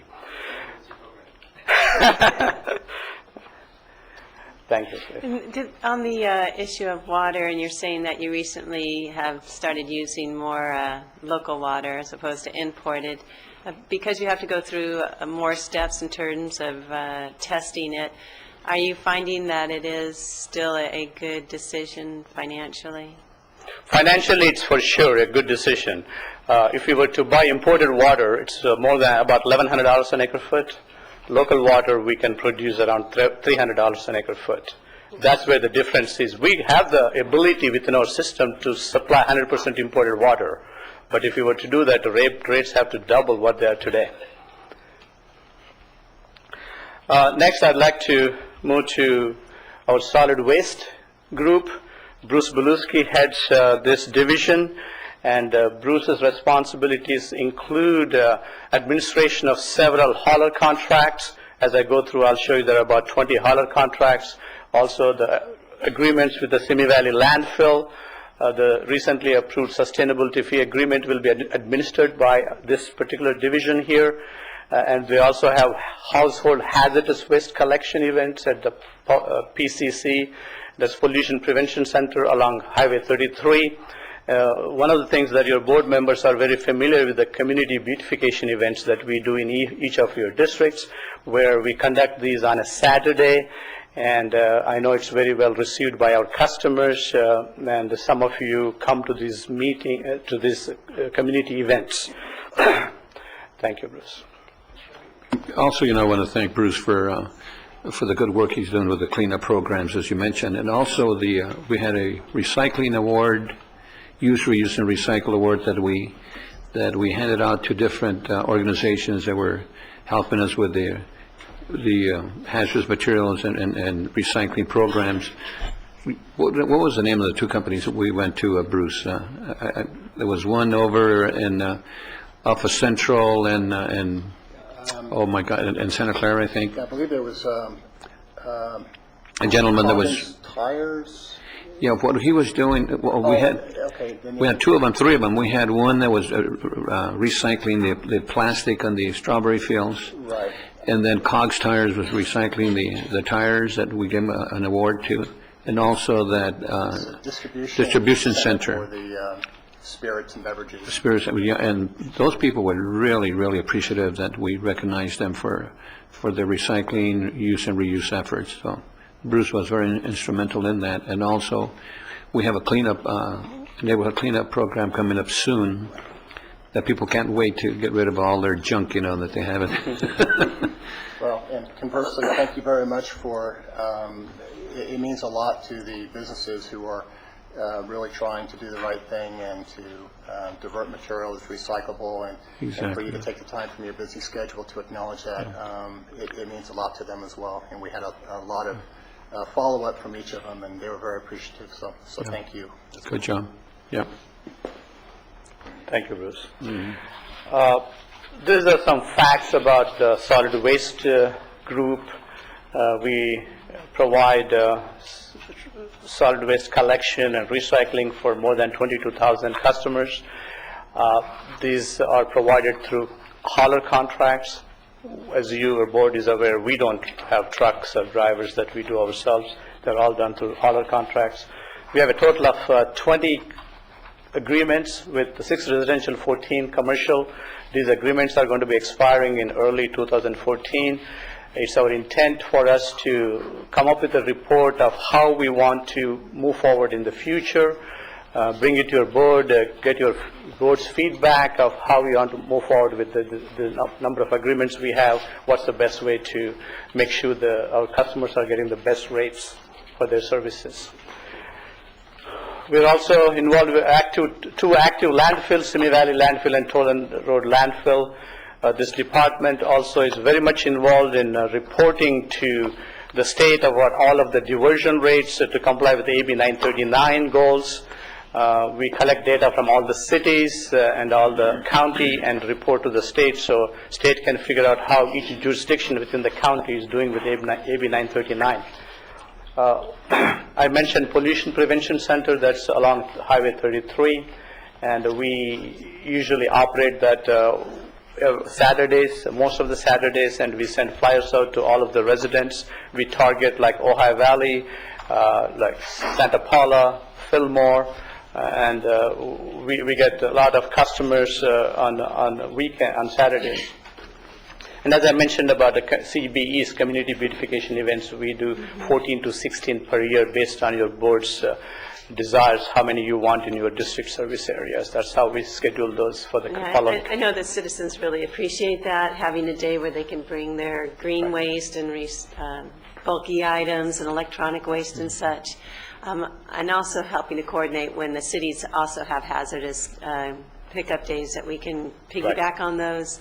One question I have, I know that in the past I've seen where the haulers will also provide compost material. Do we have anything like that with the haulers? So either residents or the county can get compost? I do not believe we provide compost, but we do have a rain barrel and compost sales that we schedule once a year at the Hall of Administration here and also in the East County. Right, you can get the compost bins, but that might, as you look in the next couple of years and what renegotiating that contract, I have seen, and that is a benefit to the community. If they can have a community beautification event, they can also pick up free compost is one way to deal with that too. So we will look into that. Thank you. And the last bullet you see is this particular division does collect approximately $2.9 million per year from different haul contracts and landfill contracts and deposits in the general fund. This is a map of showing our different service areas for the residential hauler contracts that gives you a snapshot of who provides service in which area. These are some of the programs. I already touched on these. What I like to focus on is the rates. On the bottom in blue you see the rates are set annually, whether it's a Simi Valley landfill tipping fee or whether they are the hauler hauler contracts for the residential customers. These rates are set based on the agreements your board has previously approved. These agreements include CPI and sub-indexes, and we look at those indexes and adjust the rates annually. The existing agreements provide for adjusting the rates 2 times in a year, and we have been working with the haulers to change that methodology to go 1 time a year. From my perspective, changing the rates 1 time a year is a difficult thing, 2 times is too difficult. So we will be coming to your board in a few weeks to change that from twice a year to 1 time a year, adjusting of these rates to the residents. Ready. Yes, sir. The reason you do that is because that way it coincides with the city's budgets, right? So they can, if there's going to be an increase or so they can also program it into their refuse rates Yeah. for the specific city. Yeah. One of the challenges any rate setting process would be you have different rates coming at you at different times. Like you may have a imported water rate, Edison rate, your CPI, your material costs. So you cannot really come up with a timeline for everything to be included at one time, but we can come up with a methodology that we can include all of those at one time in a year so that residential customers are not seeing a twice rate adjustments.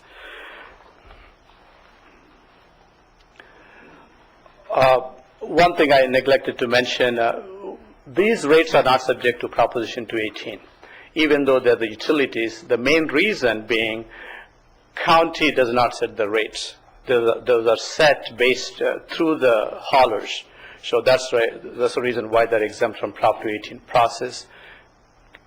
Compared to water and sewer, they are subject to Prop 218 process. So they don't have to go to a vote of the Correct. district? Correct. This is a revenue source for solid waste division. Just give you some historical perspective of a solid waste division. Solid waste has been in different agencies within the county. At one time, it was in planning department. It went to, I believe, CAO's office when Mr. Wittenberg was CAO. It came back to RMA planning department. And since 1995, it has been within Public Works Agency. When it came to Public Works Agency, it was a department. You may recall, some of your board members may recall, in 2004, the cities were questioning the CWIM fee, that's the County-Wide Integrated Waste Management Fee. At that time, the county was charging $1.95 per ton on all of the material that was collected and disposed. And the city's claim was, all the cities were saying, we are doing our own programs, why is county collecting this charge? At that time, board directed staff to reduce that fee. That fee was reduced to 5 cents per ton from $1.95. And that's currently that's the same rate we have. These revenues are used to do the county-wide programs like reporting to the state, any county-wide programs we do using those revenues. And at that time, when the budget was reduced, the solid waste department had 22 employees. I won't say FTEs, employees. And then because of the reduction in the budget, the staffing was reduced to 14. That's when my agency director called me on a Friday morning and said, Monday you're going to be in charge of this division and you need to manage this. So I took up on the challenge. In 2005, Bruce Beluski was hired. Since that time, we reduced 3 additional staff members. Today we have 11 members that do the same work. We are able to comply with the AB 939. We don't do all of the public outreach that was done in the past, but we are meeting the requirements of the state. This particular division, of course, does not have any capital facilities. We have no operation and maintenance responsibilities. As far as the general fund contribution, between 2005 and 2010, we used to get as much as 58% of the support from general fund to this division. But we, over the last, in 2008, we came to your board to increase the waste management fee by 3.25%, and 2009 we recommended a 2% rate increase. With the waste management fee that's paid on the gross revenues by the haulers and the CWIM fee, some grants we get, we are self-funded. There's no dependence on the county general fund for these operations. Here are some photographs. Here is a used dial program, used paint. What I like to mention here is any unused paint is brought to this PPC. They mix it, they make it available to Watershed Protection District and others to abate graffiti. That's a good program. And when we do the community beautification events, we also recruit people from work release people who come and help us to do the community beautification events. We have electronic waste collection. This is done at some of the CBEs, depending on how large the event is. We have RMDZ, where state has a program where they provide low interest loans for businesses to recycle some of the materials so that they're not going to the landfill. This is a pollution prevention center. You'll see when if you drive on 133, this was previously a fire station. Now this is managed, this is used as a pollution hazardous waste collection center for UA residents. Now I'd like to move on to the next division, which here are the statistics or facts about our facilities that we Could you go back one slide? And then UA is the unincorporated area. But what is the, I'm not familiar with the, as well, the recycling market development zone. Can you describe that a little bit? Yeah. State of California has low interest loans.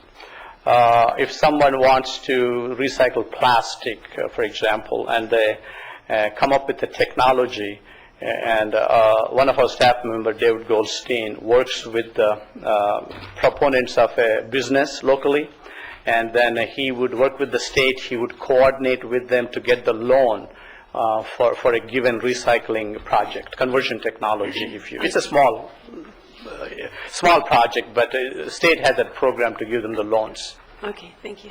In fact, Reddy, I think the city of Oxnard had an enterprise zone for recycling to right around Commercial and Mita Street and that area for, yes, sir. For that kind of program, and it works. You know, it's a good program. So you actually have to declare a zone, area, yes. land. Well, they have to get zoned. They also have to have a business plan to make sure financially it makes sense. It has to be approved by the state. So after they look at all those and the state would approve the loan, David Goldstein manages that program for us, and he does a great job, and he's very passionate about it. Yes, and he does everything he could to make that happen. Is there any in the unincorporated area, those zones? Or? Yes. Unincorporated in the zones. But if they're in the cities, I think he still would support for this within the city limits. I believe he does. He works with the cities to get those loans. Thank you. As I mentioned previously, all of our staff on the water sewer side of it work from the Moore Park office. I just want to point out to you the type of work we do. This is one of the sewer lift stations, wet well. This is about 22 feet deep underground. This is one of the reservoirs which is 32 feet. So we work between 22 feet below ground and 32 feet above ground. So when we do our work in the water and sewer system, so we have to follow confined space requirements, and our staff does a great job of following the rules and procedures. As you can see, we have 5 citizens advisory committees appointed by your board. Every policy change, any rate increases that we bring it to your board are brought to the advisory committee first. We discuss those in detail about numbers and what the options are. After they debated, after they came up with a recommendation, that's when we bring it back to you after the proper notification to our ratepayers. As I mentioned before, we have 5 water systems, 7 sewer systems, 1 recycled water, 1 state-certified lab. You can see all the different things, miles of sewer lines, storage tanks, wastewater treatment plants, sewer lift stations, 400 step systems. That's a unique step systems that's in CSA 29 North Coast. I'll talk more about it when I get to the next slide. And our office also collects $27 million through our billing.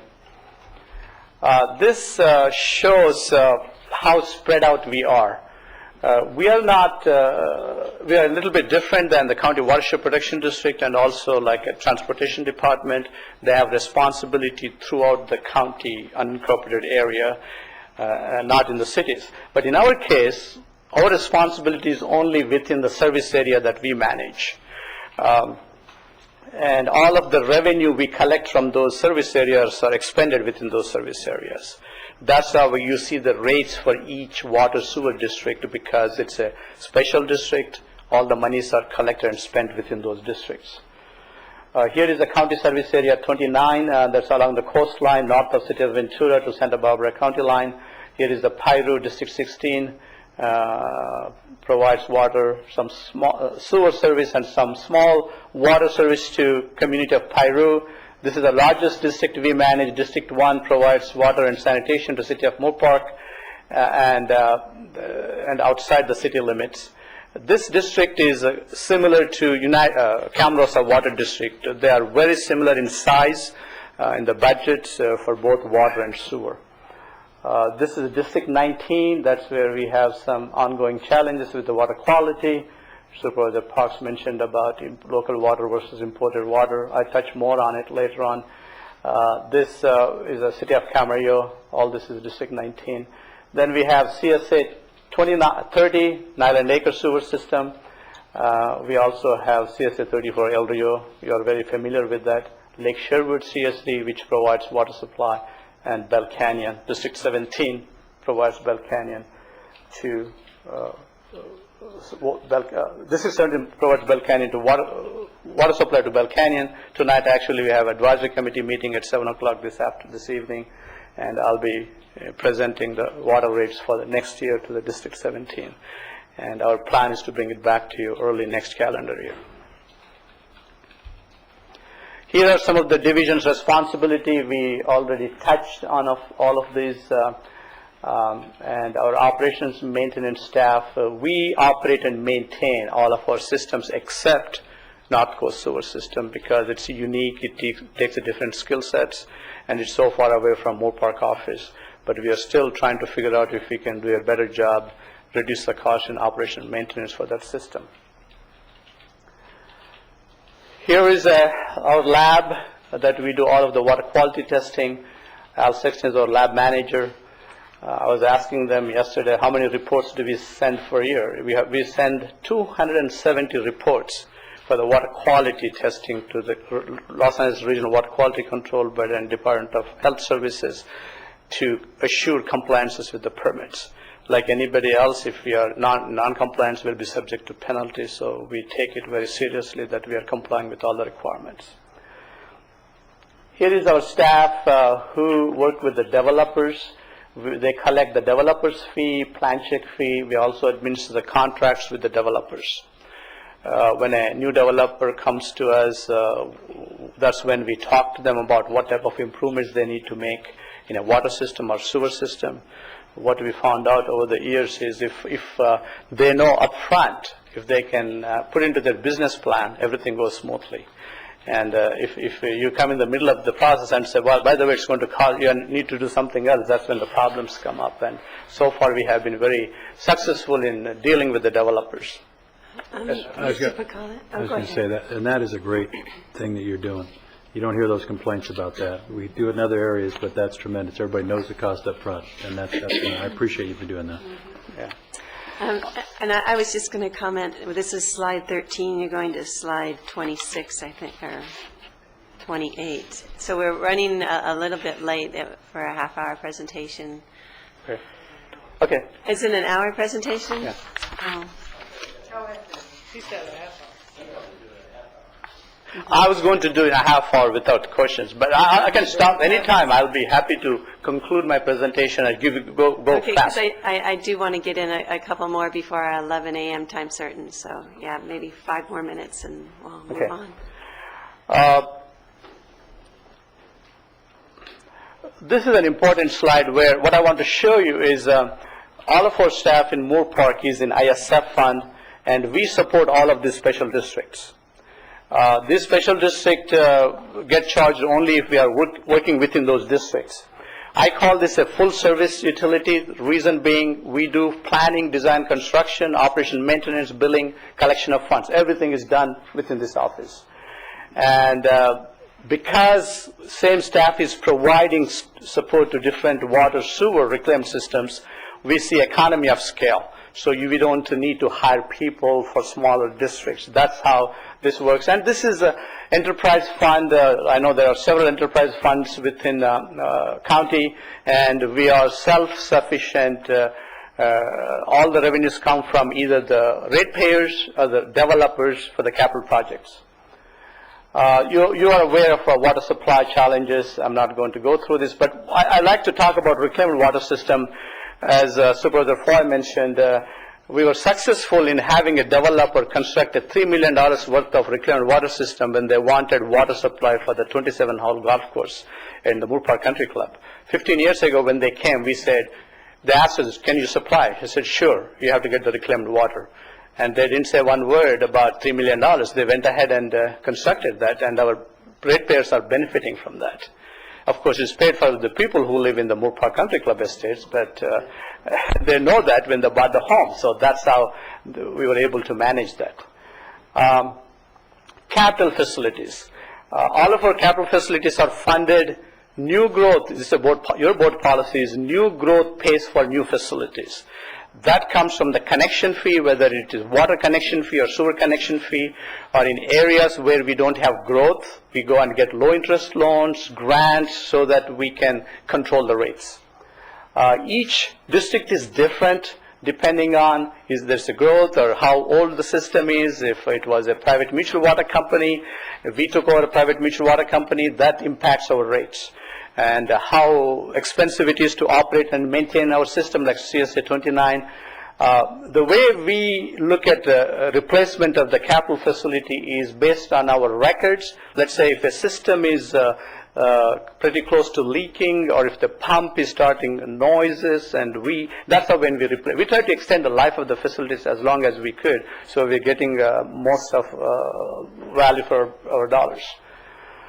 These are all just comparison. I'm just going to go through this slide. This is for the capital improvement charges, how they compare with the different jurisdictions. Sewer connection fee.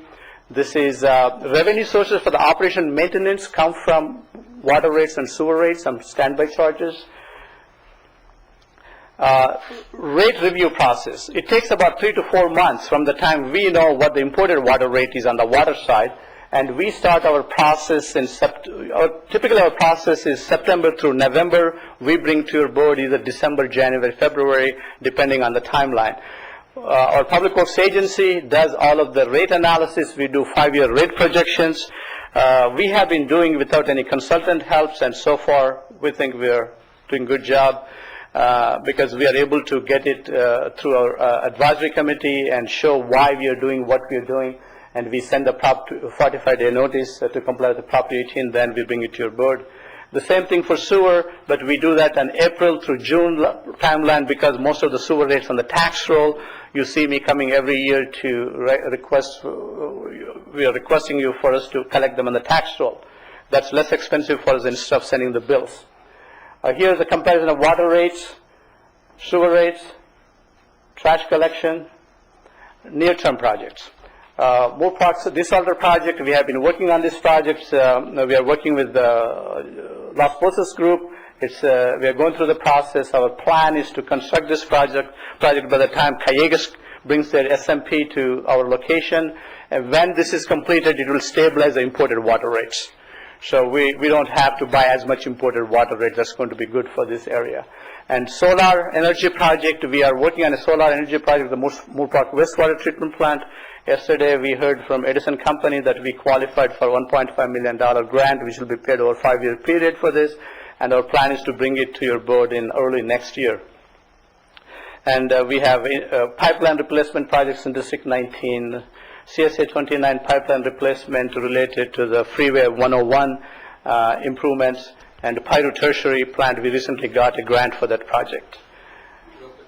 I know we've hurry up. How much money are we going to save there with a solar energy project? I think that's extremely important. Yeah, I don't have the number top of when I come to your board. I'm going to present. But there's going to be some savings there because of that solar project. That's great to hear that you got the grant. I'm sorry that we are rushing you, but we did have it scheduled for 30 minutes. Okay. Well, these are the recent accomplishments. We have been successful in getting grants and low interest loans. We were able to get 30-year loan with 1% interest for some of the projects. We're also assisted CEO to negotiate the sustainability fee agreement. And we take customer service very seriously. We are available 24/7, and we go to public outreach with Somas Women's Club, Moore Park Women's Fortnightly Club, Pyro Neighborhood Council, El Rio Council. We go to all of the meetings so that we are keeping them aware of what we're doing. And the challenges really are the iron manganese hardness within the groundwater. We are dealing with those. We are trying to improve the water quality. Is that specific to the Somas area? It's specific to Somas and some Moore Park outside the city But limits. it's that same area. Same aquifer. You know, where you, oftentimes we are forced to do things such as El Rio, you know, the Water Quality Board, it required us to make it into a sewer system. And while we may not have a requirement from the state telling us about the iron and the manganese, it is something that I think as a board that we need to address, because people don't want brown water coming out of their faucets. So that's going to be an issue for the future, and certainly a challenge. Are you enjoying that out there now? I just inherited this one. Supervisor Bennett? And it will cost more money to clean the water up, and Exactly. that means higher rates, and so we just, as long as we're aware of that. Exactly. The rate increases are due to imported water, aging infrastructure, new regulations, and Edison power charges. Betty, that imported water rate is extremely important. That's going to cost us some money in the future. Yes, sir. Bring that water from the Delta and Yes, sir. and that area is going to be very expensive. Very expensive. Yeah. That concludes my presentation. Okay. Thank you very much. And, yeah, I'm sorry, we did have it scheduled for 30 minutes for some reason. And, Thank you. Can I just say something? I wish we could go You on. are but- go. Ready? I do appreciate you bringing this, because there's so much that you guys do that, you know, just in the average public doesn't understand all the different things you do. That we wake up every day and you can, you know, turn the water on, flush the toilet, do all that stuff, and it's great to hear all that. And there's no question, after, you know, dealing in our district out there, where we do a lot, you guys do a great job. There's no question. I don't like the rate increases that we have and some of that, there's no question, but the customer service and all your people, the response to my office and stuff, I just got to say that you really do a good job, and you're really focused on trying to make the people happy out there. Even the city of Moore Park, I'm sure, they tell me too, we don't like the rate increases, but they do a good job. Thank you. And it's great. So it really is, and you find a lot of money to find these projects, so good job. I really appreciate what you're doing that. Thank you, sir. Yeah, and it's a self-supporting enterprise, you know, so that's not money out of the general fund. This is the essence of what local government is all about. It really is. I mean, that's the stuff the average person does. I don't want to think about it. It just happens. And You turn the water on and it comes out, and And hopefully you it comes out. push it in. Thank you for putting it together. Appreciate it. Thank you. Good update for us. Thank you. Thank you, Yeah. Mr. Powers. Thank you. And I also we all echo Supervisor Foy's comment at how nice and thorough the answers are when our constituents ask. So thank you for that. I'd like to go and get our first, we'll first move to receive and file. Thank you, Supervisor Long, with a motion. Second from Supervisor Foy, and if we could please vote on this. I'd like to get on to item 37, which is our first regular schedule item with our Public Health Department. If our sheriff comes in, we'll go directly to that after our item 37.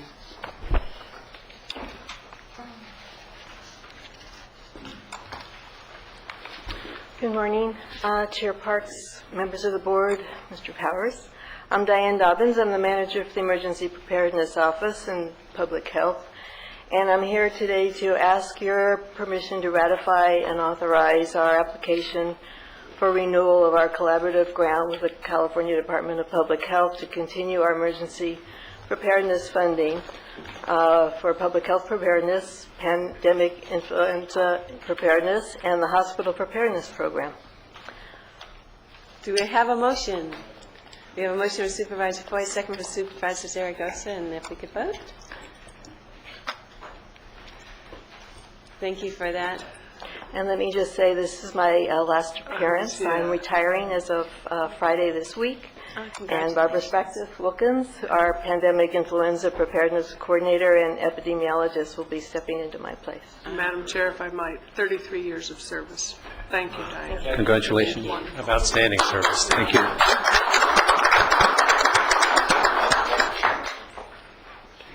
Well, I'm glad we approved that item, even more so now. And then I know we have the, I hate to keep the sheriff waiting, so let's go to item 40, if we're prepared for that. Ms. Hernandez?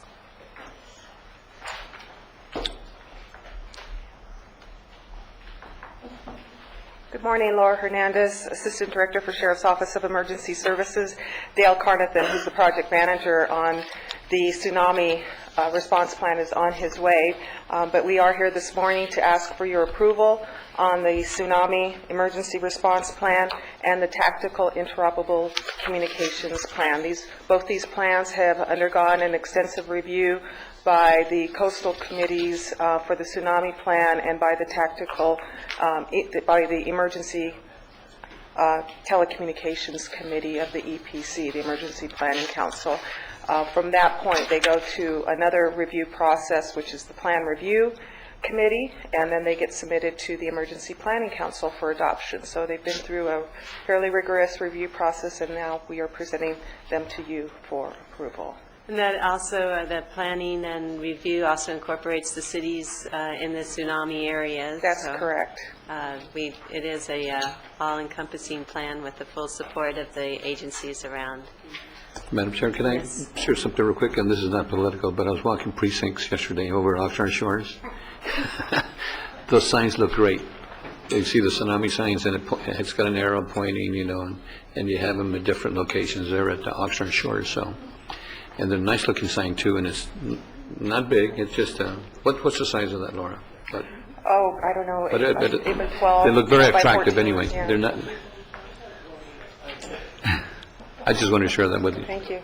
Well, definitely it's part of the program, and we'll extend our thanks to Dale also. Okay, And, with that, we have a motion from Supervisor Foy and a second from Supervisor Long.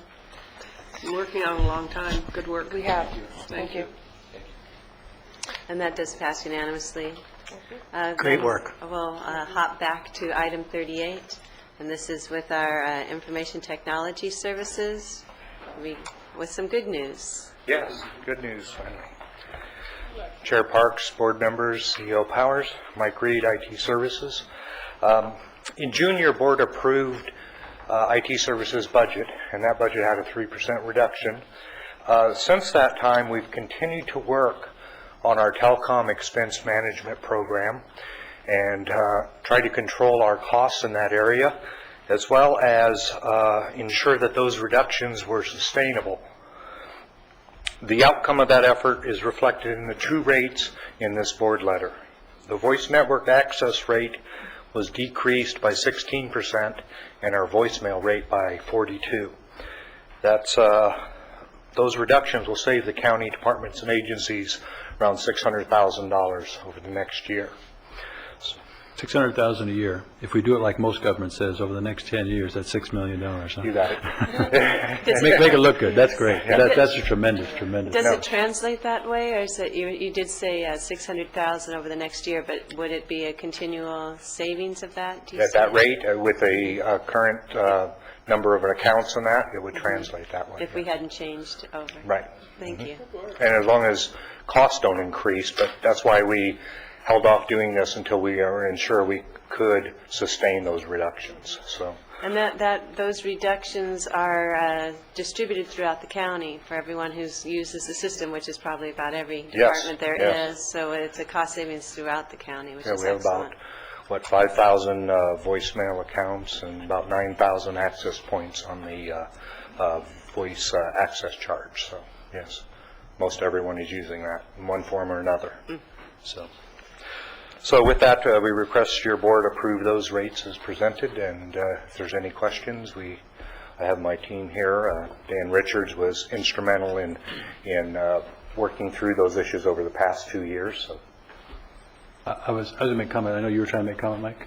Oh, I was just going to say that this is great. This is the kind of stuff we need to do, and I know you were kind of thrown into this leadership, but you're doing a great job here, and your team is doing a great job, and also thrown into the idea we just need this 3% reduction for everybody, and you're finding ways to make this happen. So yes. I just want to compliment you and your team for making this thing really work for all of us. So thank you. Yeah, we felt it important to come back and present this since it was after the budget, and it was a bit of good news here. So we could always use that.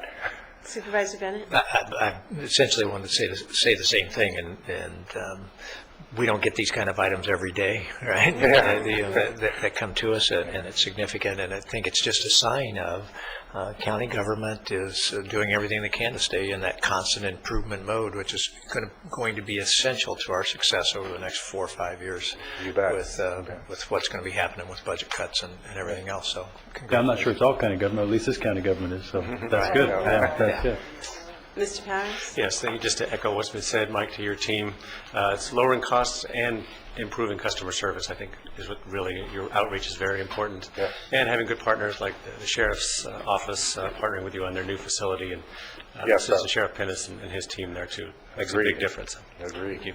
And I just see this as an example, like when we also were getting lower ISF fees this year, having this and it translating to all the departments, meaning that they are not going to have to spend as much for their phone system, means that they can actually provide more services. Right. And to me, that's where everybody wins. So I really appreciate this. It's excellent for the county and for the citizens.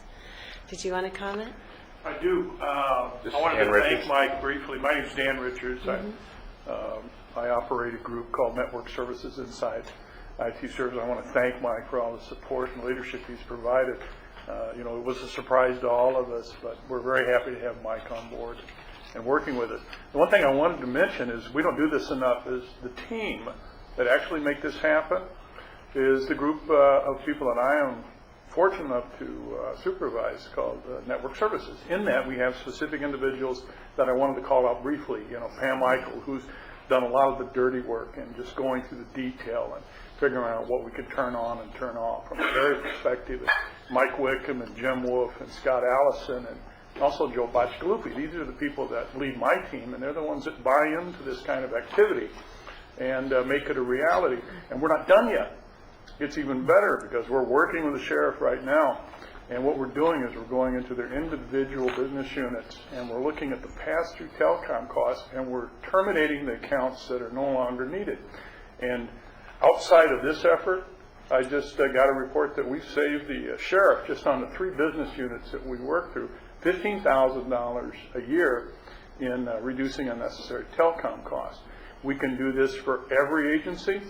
We can do this for every business unit. So we're really just scratching the surface on being efficient and effective in how we work with the carriers and how we translate that service into the county and then what we actually pay for it. So I encourage anyone that's listening to contact us. Let us help you save money. We can do it. It takes us time. It's a long, drawn-out, unpleasant process because it's a lot of minutia and data digging and data mining. But I think it's well worth doing, and I encourage all the agencies to come to us and let us help. Madam Chair. Yes, Supervisor. Thank you for the team effort and the partnership. That's saving us quite a few dollars, and thank you for the good work to the whole team. Sure. Thank you. And we all understand we need government, but we're asking government to be effective and efficient, and that's the things where the taxpayers out there saying, that's great. We know you got to do it. Just find a way. But what I also understand is you find that $15,000 savings. Well, the sheriff's sitting back there. Over the next 10 years, I save $150,000 on this exact same thing. It has a multiplying effect for years to come. So it's worth doing, and I agree. Ask all the other agencies, what else can we do to help you do it? And so, again, under the new leadership and all the things you guys are doing, congratulations on what's happened. Thanks so much. And it's to your credit that you're looking into that. I think I was reading about LA County and how many extra phone lines that they didn't even know that they had. Those kind of things, it takes the impetus to look and then you can find. So we really appreciate you going the extra effort, saving us money and saving taxpayers money. If we could please vote, we have a motion from Supervisor Long and a second from Supervisor Foy. And thank you for the good work. Then our next item is item 39. And this is our Public Works Agency regarding a contract. Madam Chair, before Norma starts, I'd like to thank her and her team. Last night we were in South Oxnard on the J Street Drain public meeting till 10 p.m. They did a great job. Thank you very much. Yeah. And I will thank my staff too. Lourdes was out there too till about 10 o'clock.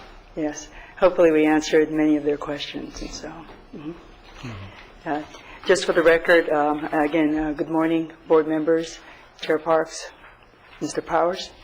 For the record, my name is Norma Camacho, Director of the Watershed Protection District. And I am here today to request the approval of the plans and specifications for the Callegas Creek, Pleasant Valley Road to Highway 101, Western Bank and Channel Bed Improvement Project.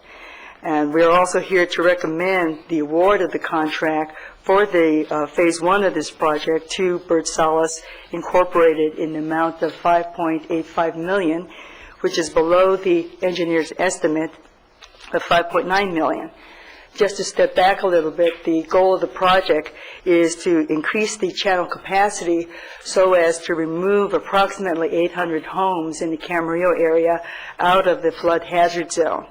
Some of the affected communities include Village at the Park, Woodside Greens, and the Lamplighter Mobile Home Park, as well as a business park in the vicinity.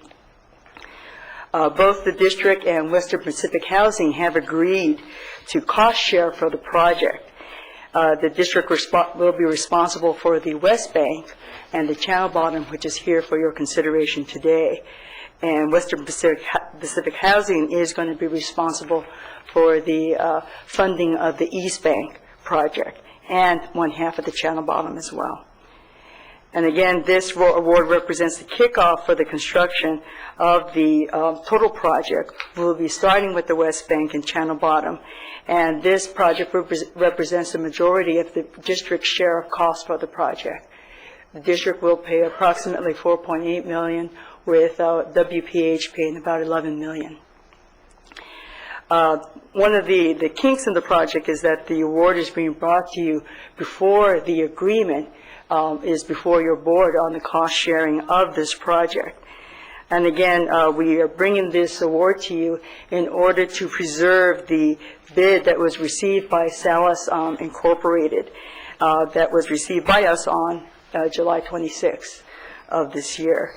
The bid was set to expire on September 24th, but Salas has agreed to extend that bid until this board hearing date. So we are appreciative to Salas for that opportunity. And again, just yesterday we finalized negotiating the cost-sharing agreement with WPH and have a signed agreement from WPH, which we will be bringing to your board on October the 4th. And again, what this agreement primarily stipulates is that WPH will be putting up approximately $11 million of their funds into an escrow account to assure that the East Bank construction will be completed. Again, if I could answer any questions at this point on this agreement, on the construction project, any of the environmental issues surrounding the construction project for the West Bank, I'll be happy to do that at this time.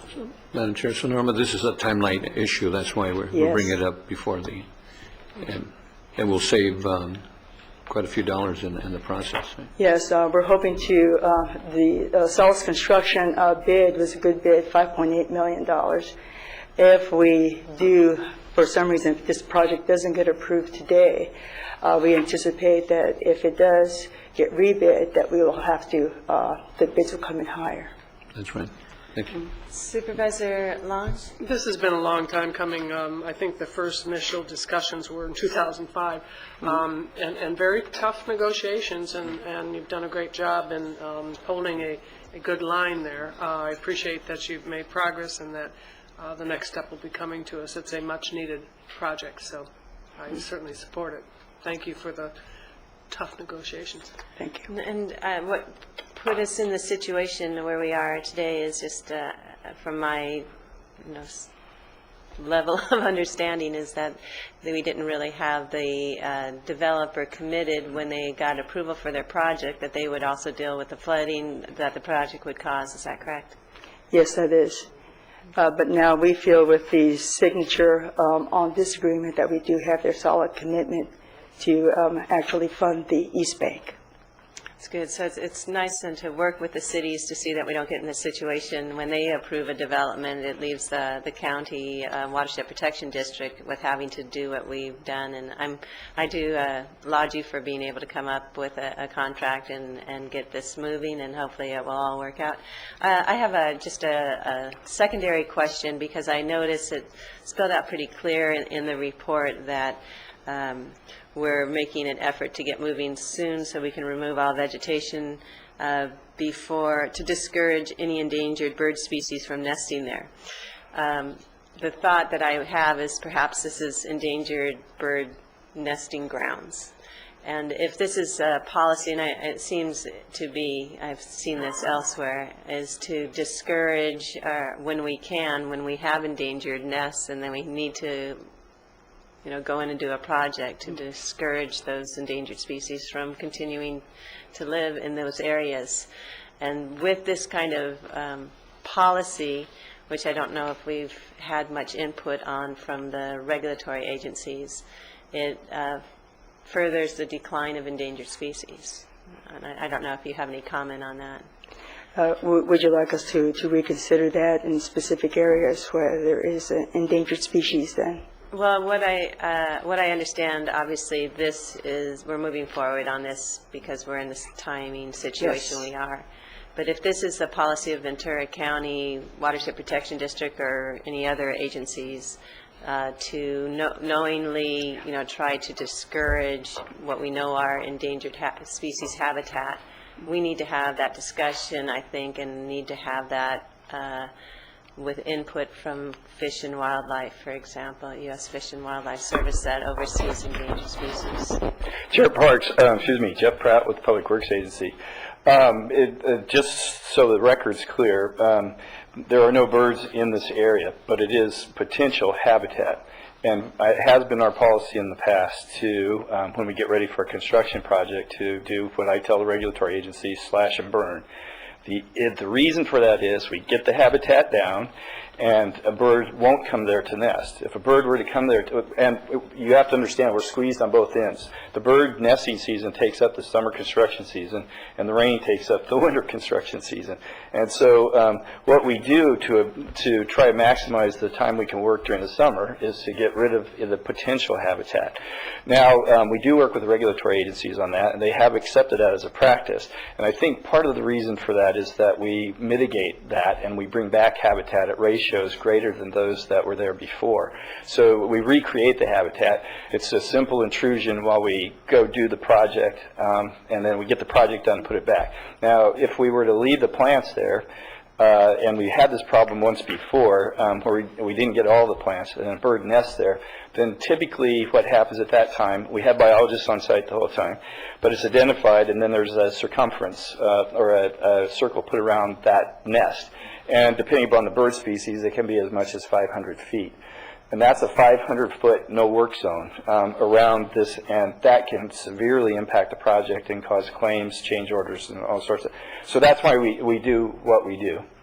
Okay, and just to see it put so straightforward in the report that we're discouraging endangered species, it makes me just wonder if we have done due diligence to when we have endangered species habitat and we know about it, that we are looking at alternative projects if we can do those. So I am just a little bit concerned in terms of, it's nice to say we'll replace the habitat, but for example, depending on the species, it might need old growth, who knows. So I just wanted to know that we are vetting this policy through the regulatory agencies that oversee endangered species. Thank you. Okay, with this, we have a motion from Supervisor Long, second from Supervisor Zaragoza. If you could all please vote. Okay, and I think we'll go ahead and thank you for that, and good luck with getting it all nailed down.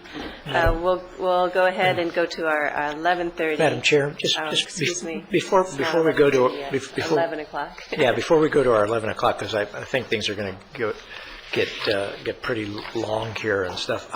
I just want to mention, we were kind of trying to rush the tsunami report because I mean, we're trying to move things so we can get on to 11, but I want to mention that that's significant work on the part of staff in terms of doing that, the outreach to the community.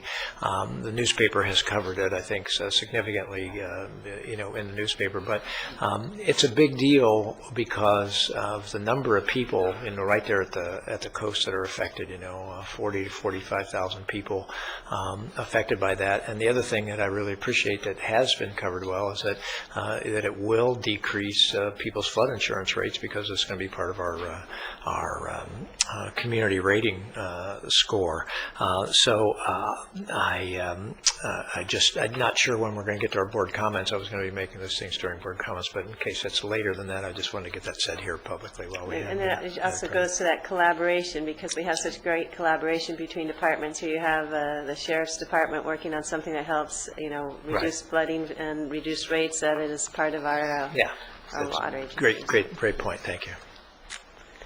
Thank you for that. And then I'm going to put off our policy matters and correspondence and our board comments because those can wait, and I'd like to, utilize our staff while they are here. And we have some 11 a.m. time certain, so we'll go to item 30, which is our second hearing on adoption of an ordinance regarding the redevelopment agency, and we have heard this before, so I should we have.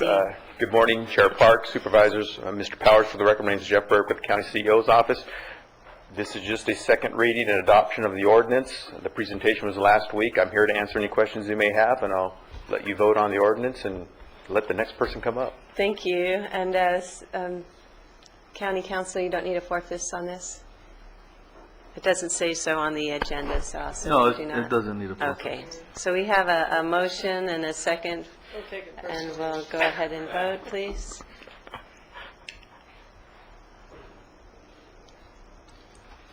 Thank you. Thank you.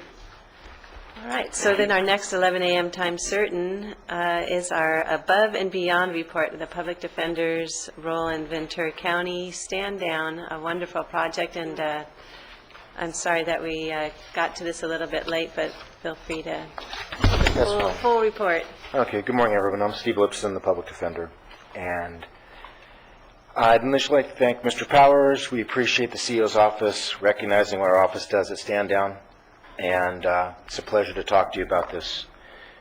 The homeless population has always been kind of a large part of our clientele. Impoverished people without much support, we've always represented them. There's always been a percentage of those folks who are former military, and it's a significant percentage. The Public Defender of Ventura has been involved in Stand Down since the beginning in 1993. It's held at the Armory in Ventura, and it's a 3-day function, and I've gone the last number of years to watch our office work, and it's really a sobering testament to watch these people. There are a lot of broken lives. There are a lot of servicemen who are way down on their luck. Almost all of them have alcohol problems. And Stand Down provides a number of services. It gives these folks hot showers, food, clothes, and medical care, which is very important, but also gives them a courthouse, and that's where we come in.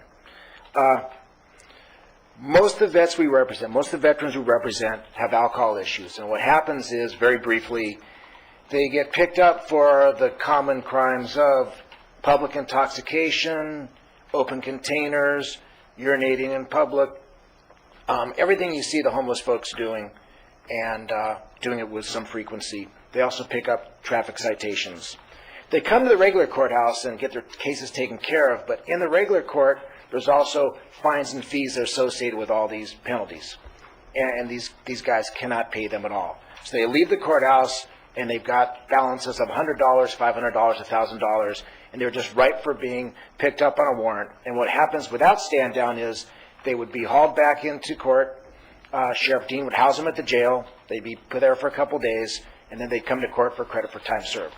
So we've kind of figured out a way to get around that. And what we do is one of our functions is we have a tent there, and this is a picture of our tent, and we have a lawyer, Gene Farley, paralegal, and sentencing specialist, Yasmin Morrison, and they meet these guys. And the veterans are a lot of them are in fairly bad shape. They drink too much, they don't eat right, they don't have anything going for them, and they've got all these legal issues. So we take care of the legal issues if we can. The way we get them there is we deal with the various social agencies, and there's a collaboration, and we spread the word, stand down's coming, and the vets fill out a form, or have someone fill out the form for them. It's faxed to our office. We then have to do the work. So we verify that they're actual veterans, we verify they've got court cases, then we get them on calendar, and we make sure they qualify. Then what we do, which is very important, and I'm not trying to do too much of a foreshadowing for the realignment stuff, but I will.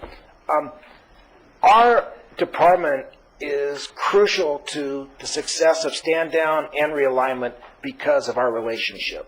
Just like doctors and medical care have to establish rapport with their clients, we have to gain these guys' trust, and they don't trust very many people. And we work at it, and we make sure they trust us, they know we're on their side, and we're taking care of not only their legal issues, we're trying to focus them in a direction that will take care of their social issues also. And Ms. Morrison is here, has figured out a way to talk to them and to assess their needs. We assess their legal needs and their other needs, and we direct them going. For the last number of years, Gene Farley, who some of you know, Chief Deputy in my office, represents them. But I want to say right off the top that stand down would not work well without the collaboration of the other justice partners. The district attorney is involved and they collaborate, and the court does. So the court sends a justice pro tem, the district attorney sends an attorney, and we work together as a team to try and resolve these cases. And the way we resolve the cases is very important also. We resolve the cases in a way that's not punitive. Another way of saying no one goes to jail out of stand down. What happens is we've worked out a formula with the district attorney and the court, and when they owe $1,000, that's worth a certain number of community service hours. And the veterans work on site for up to 24 hours to pay off their fines. And what this does, in the business we call this restorative justice. And what this does, it gives them some self-esteem. Rather than just saying you're worthless and we're going to lock you up, they work around there and they have to do it right, and they show that they're worth something. And also, what's equally important is it's our way, I think, society's way of saying to them, we appreciate your service. We appreciate you. Some of them fought for our country. Some have been wounded. We appreciate what you've done, and we're going to take care of you also. It's a classic win-win. Now, the court is in session on Friday, but my people come back on Sunday to verify that the work has been done, to sign off on it and tell the court. So someone will come in and they'll owe $1,000 for a couple drunken publics and a speeding ticket they never paid. They'll be ordered to do 16 hours of community service. We'll go back there on Sunday, make sure it's been done, verify that to the court. And what happens then is their cases are resolved, but most importantly, they get the ability to drive again. And you know, trying to get on your feet and getting a job is almost impossible in Southern California without a vehicle. So that's very important. So I feel that the employees in my office really do go above and beyond to try and help this. I'm going to give you 4 real fast examples, one from each branch of the military, to show the success stories. Because oftentimes, not only we just clear up their legal problems, but we get them put on the path of really redemption.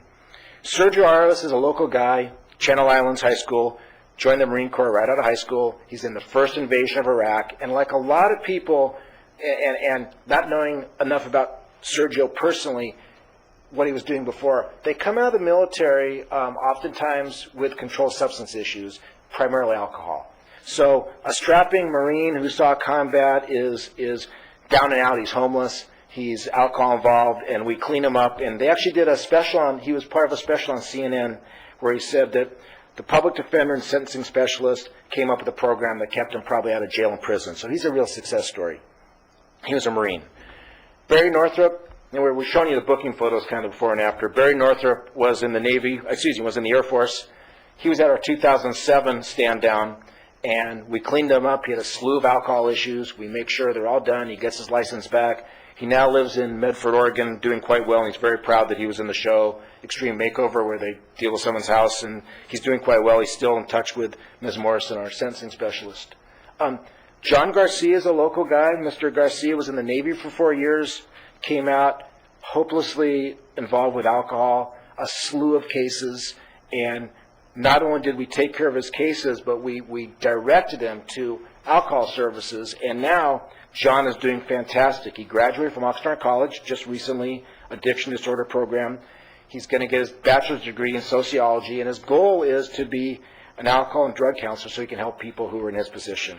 And then just this year, we had the privilege of dealing with a real hero, Brian Bennett, who was in the Army. He received a Purple Heart for his service in Afghanistan. Unfortunately, came back with shrapnel in his brain. He has a 90% disability, but he's still struggling and trying to do well. And we took care of all his cases and got Mr. Bennett in the right situation.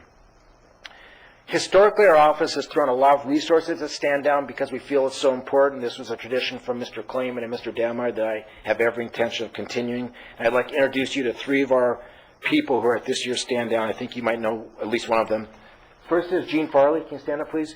Jean's a chief deputy in my office, and she's an accomplished litigator, one of the best litigators in our county. But she goes to Stand Down every year, and to watch her compassionately deal with these broken people it just makes me so proud to watch her. Next to Jean is Yasmin Morrison. Ms. Morrison has been with our office 15 years.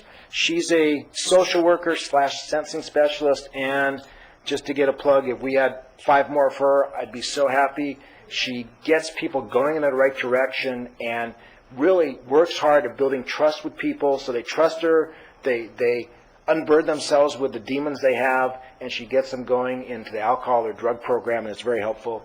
And thank you, Yasmin. And next to Yasmin is one of our new people, Marie Meth. And Ms. Meth is a lawyer, although I was forced to hire her as a paralegal because we didn't have enough funds. I'm hoping if Mr. Varela is very persuasive and you agree with that, I can hire Ms. Meth as a lawyer for under the realignment because we desperately need her. She was very compassionate and great with the people. Thank you, Marie. So, in conclusion,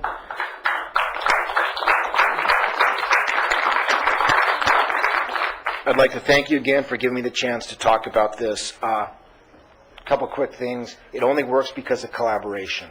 The district attorney is a player in this also. Even though we're adversaries, this is something we agree upon, and their office is very important, as is the courts. The 4 people I'm showing you were success stories. We'd have a lot more success stories if we had more treatment facilities, more social workers, and more housing services. And just finally, to kind of bring it back to what we're here about today in a little while, just like realignment, this will work if the parties work together with the idea that these people are staying in our community. Granted, when they come to Stand Down, they might be homeless and dirty and disheveled and have alcohol issues, but they're here, they're among us. My wife and I live in downtown Ventura. We see them every day wandering around, and they're not going away. And we can pull together with our resources and focus on trying to help them become better people. I think it's a very big win for our community and our county, and I'd just like to think that our office is going above and beyond and Stand Down. So thank you very much. And so Supervisor Long, you had Yes, just thank you for bringing this forward. It is above and beyond, and as I participated in the kickoff for Stand Down this year and have over the years, Jean is always recognized and appreciated in the whole office for your commitment to Stand Down.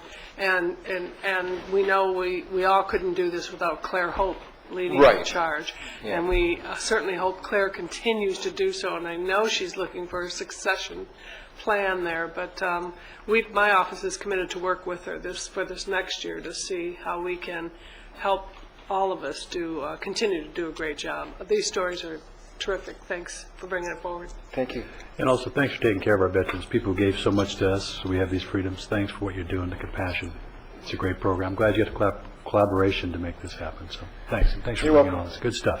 Steve, thank you so much for the good work and those good stories there. Thank you.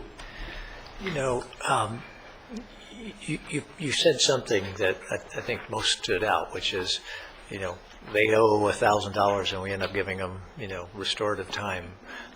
But I just think that is so valuable, and it couldn't happen.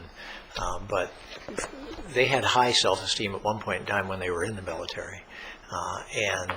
To touch that again is really valuable, and it wouldn't happen if your office wasn't willing to make this extra effort for this. So you've been doing it for years. I'm glad you're willing, and there's lots of volunteer hours that go into this on the part of your staff and your efforts, and so thank you very much. Thank I really you. appreciate it. When you say you'd like to have 5 more social workers like that, we would like that too, just to be able to reach out more, and it does keep people out of jails, it restores their life, and particularly with veterans, you just know that we owe them too.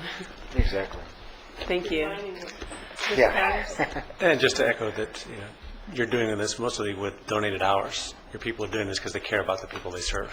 So Right. congratulations to your Thank team, the public defenders team. Right. We usually throw a number more people, and they're law school volunteers. They're back in law school, but they like it, so we try and bombard them with people. But thank you very much. I appreciate it. Thank you.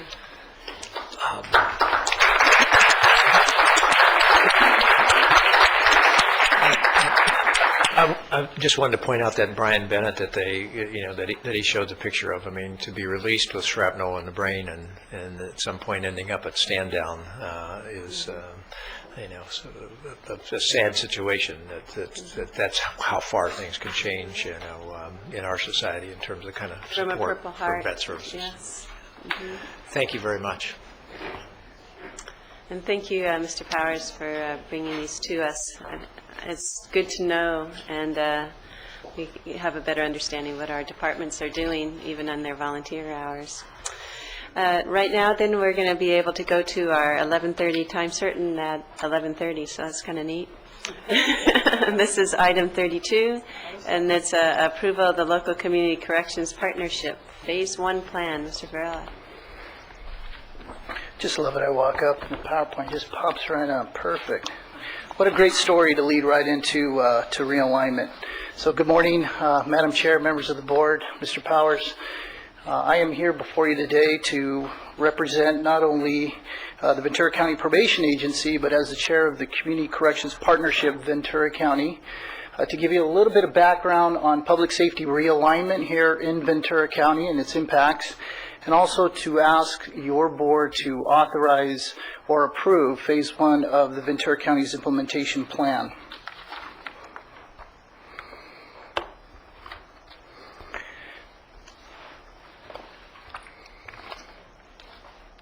State Assembly Bill 109 is a mammoth bill, over 600 pages long, and what it does is it sets the framework for public safety realignment throughout the state of California. It was signed into law by the governor in April of this year, and it was really the state's solution to a number of issues. Number one, prison overcrowding. Number two, to comply with a U.S. Supreme Court mandate to reduce our prison population by 30,000 in the next couple years, and also to assist with their state budget crisis.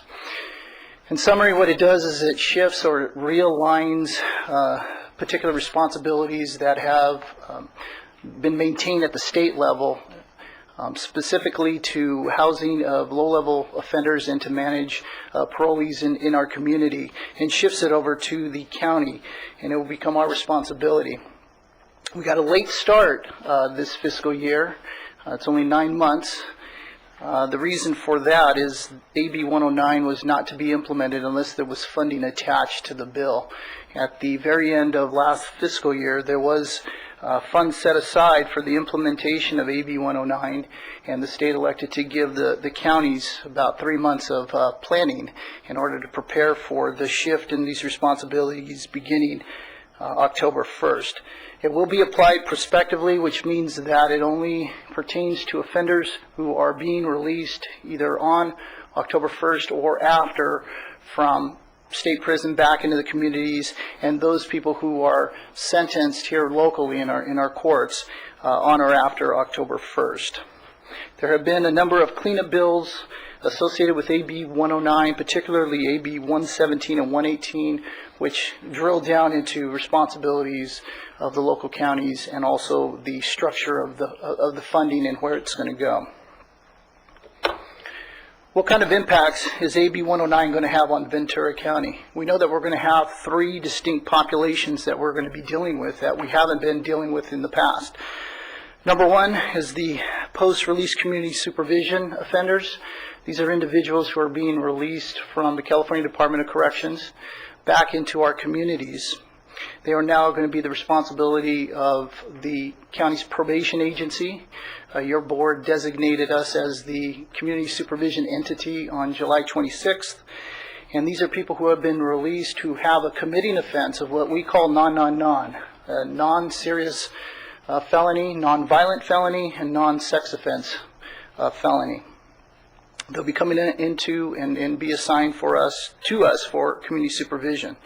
The second group of offenders are, again, the non-non-nons. These are people who are coming through our court systems right now who are convicted of a felony that falls into this category, or these categories, who will no longer be statutorily eligible to be sent to state prison.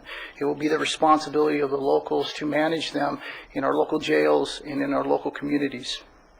And then the third group are the parole violators, which these are folks who are released in the community onto parole supervision who violate their parole.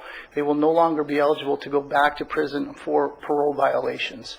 And we will manage these offenders, again, in our local custodial settings and in our communities. There's also significant changes to our sentencing practices. It requires the court to gives the court a variety of options to sentence these offenders here locally. Could be time on probation, it could be time in local custody, it also could be a blend of sentences or a split sentence, which includes both custodial time and a period of time of community supervision. We know it's going to lead to longer stays in our jails for offenders. Sometimes it could be anywhere over 3 years to 10 years. We could see local inmates being committed to our local facilities. And we know that this population is going to have increased specialized needs in the way of mental health treatment, needs in the way of alcohol and other drug treatment services, and also medical services as well.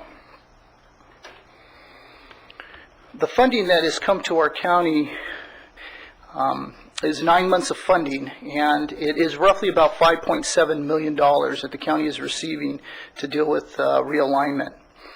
In addition to that $5.7 million for this fiscal year, there is a separate fund that has been carved out for the District Attorney's Office and for the Public Defender's Office in the amount of just a little bit over $204,000. This amount is to be split between both offices. In addition to that, we have one-time funds that have been designated for community corrections partnership activities as it pertains to the development and implementation of our realignment plan, and one-time funds that are available to the county agencies for startup costs as it relates to realignment. So altogether, just a little bit over $6.5 million for this fiscal year. AB 109 created PC, Penal Code Section 1230, and it really defines what the Community Corrections Partnership is supposed to do and who makes up the Community Corrections Partnership. The primary responsibility of the CCP is to develop the implementation plan for realignment here in Ventura County. Here are the members of our CCP, includes myself, the sheriff, the district attorney, public defender, the presiding judge of the Superior Court, the county executive officer, a local police chief, our directors for behavioral health and human services, division manager with alcohol and drug treatment programs, the superintendent of schools, a representative representing the interests of community-based organizations, and a representative representing the interests of victims. We've met several times, and we've had some great discussions. There's a lot on the table. There's a lot of items that need to be discussed. What we elected to do is really focus on what the resources are designated to do, and that is to provide resources for the incarceration, the community supervision, the treatment, and for designated court functions that's going to be added because of this population. There was a short time frame that was given to us to come up with the implementation plan, 3 months. It's not a lot of time. So what we elected to do as a group is to break up our plan into 2 phases. Phase 1 being just the focus on those core functions that need to be in place soon after October 1st, so we can then begin to manage the shifting population as it comes back to the county. And I'll talk a little bit about phase 2 afterwards. So the agencies that are going to be affected by or the agencies that are going to be putting items into place for Phase 1, I'll begin with the Sheriff's Office. We know that offenders will be coming to us for longer periods of time, and we know that our jail population will increase. As a matter of fact, over the next 3 months, or next 30 months, it will increase pretty significantly. We know that there'll be an additional need for staffing. There'll be additional need to cover medical costs. Funds that will be going to the Sheriff's Department will be used for basic housing needs and also to enhance custodial programming in the areas of mental health, alcohol and drug treatment, education, vocational training. There will also be an emphasis on release planning with the Behavioral Health Department and the Probation Agency. AB 109 also authorizes the sheriff to look at custody alternative options such as electronic monitoring, reverse contracting, and accelerated release programs. And in this county, the sheriff will be implementing an electronic monitoring program that will give him the discretion to release low-level offenders onto electronic monitoring to ease the overcrowding and allow for a bed space for those people who represent the highest risk to the community.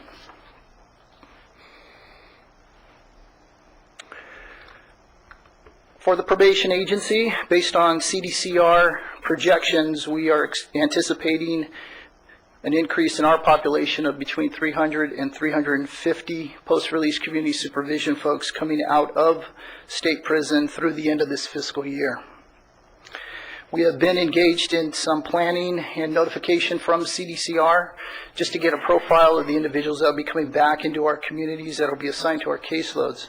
And just to give you an update, as of yesterday, we've received 58 informational packets on those offenders coming into our county, 32 of which will be released during the month of October, beginning on October 1st. Of the 58 packets that we've received, I've done a breakdown of regions of where we will see folks returning back into our communities. 37% will be coming into the Oxnard region, 20% will be coming into our Ventura region, 16% will be coming into our East County region. Our office is located in the Simi Valley. And 10% right now have requested to reside out of the county or out of the state. And an additional 20% have been classified as homeless, which is a very, very high amount for those folks coming back. Probation agency's focus is going to be on supervising these offenders in their regions close to their homes. We have 3 regional offices in Oxnard, Ventura, and Simi. Our caseloads will be 40-1, which will allow our officers the opportunity to do a lot of intensive intervention. And we will be doing full-scale needs and risk assessment to determine what the primary risk factors are and attacking those risk factors aggressively. We also, in our budget, have requested funds to be available for us to contract for specialized services. I mentioned the homeless population at being about 20% of the total number of packets that we received so far. So housing is going to be a big item that is going to need to be worked out. In addition, education, vocational training, life skills such as parenting, job readiness, and transportation. These are all areas that we are going to be focusing on. Our district attorney is also going to see an increase in workload as there will be more cases that will remain in our local systems. There will be a need to have our district attorneys present during parole revocation hearings here in our courthouse. And there's going to be a lot of training that's need to be done with our attorneys regarding the sentencing laws and the process changes in our local court systems. There will also be a need to expand victim services and responsibilities. And part of the funding that's being requested by the district attorney's office is to pay for a victim advocate. Very similar, the public defender will experience an increased workload. There will be more offenders that will need representation, especially during parole revocation hearings. And the public defender's office will have an expanded role. You heard a little bit earlier about the use of social workers. And the plan is to use social workers to assist the attorneys in doing some assessment, some identifying of some possible alternatives to custody, and working with the other justice agencies in order to help develop a plan. Treatment is going to be a very, very important component, especially alcohol and other drug treatment. 77% of the individuals that will be coming back to our counties under our supervision have pretty substantial histories of drug abuse, substance abuse, and alcohol abuse. So we'll have specialized outpatient treatment for those offenders, and personnel from behavioral health will work closely with our probation staff to identify these particular offenders and identify the proper treatment track. In addition to that, there will be some mental health treatment that will be needed. It will be a two-tiered outpatient approach for individuals with high intensity needs and those with less intensive needs. And about 20% of those packets that we have received from the state have some documented mental health issues among those who are being released. We also set aside some resources for acute psychiatric hospitalization and residential placement if we have somebody who comes in at that acute level. Our law enforcement partners are going to be very important when we talk about community supervision and public safety or community safety. We can't forget about our partners in law enforcement. And working with law enforcement, we've come up with a team approach to supervise these offenders in the community. And we've gone back to previous models that have worked in the past for us. Those are the gang violence suppression grant programs that we've had with the Ventura Police Department and the Oxnard Police Department, and we're using that as the model approach. What we've come up with is to have a police officer in each of the probation's 3 region offices. And that law enforcement officer will assist the probation staff in doing community supervision with these offenders, but also be a part of the team. Will be very knowledgeable in the case plan and be able to provide some linkages with community-based organization and really assist probation staff in order to carry out the case plan. And of course, the expanded community supervision is something that's very important. These law enforcement officers represent law enforcement departments throughout the county, and they will be a big help in the community supervision aspect. So, excuse me. Yeah. Could you just go back one slide? Tell me how police officers are going to participate in implementation of the case plan and assist with linking offenders at specialized services? Well, in past experience with the gang violence suppression grants, there's been a targeted approach of intervention or prevention, intervention, and suppression activities. And what police and probation, the way we envision this to work is that the law enforcement officer will be part of the team and be trained in evidence-based practices, very similar to the way our probation officers are trained. They'll understand what the community policing approaches are, and they will understand our system and how we carry out our case plans and really just be part of the team. And we're hoping to have them on it be a big asset for us, being able to connect with. So they'll be part of the discussion, but they won't be participating in actual implementation. I envision that they will be participating in this. So that's something that is very, very important. The law enforcement officer has to be viewed as a person who's part of the team that's going to work with a particular offender.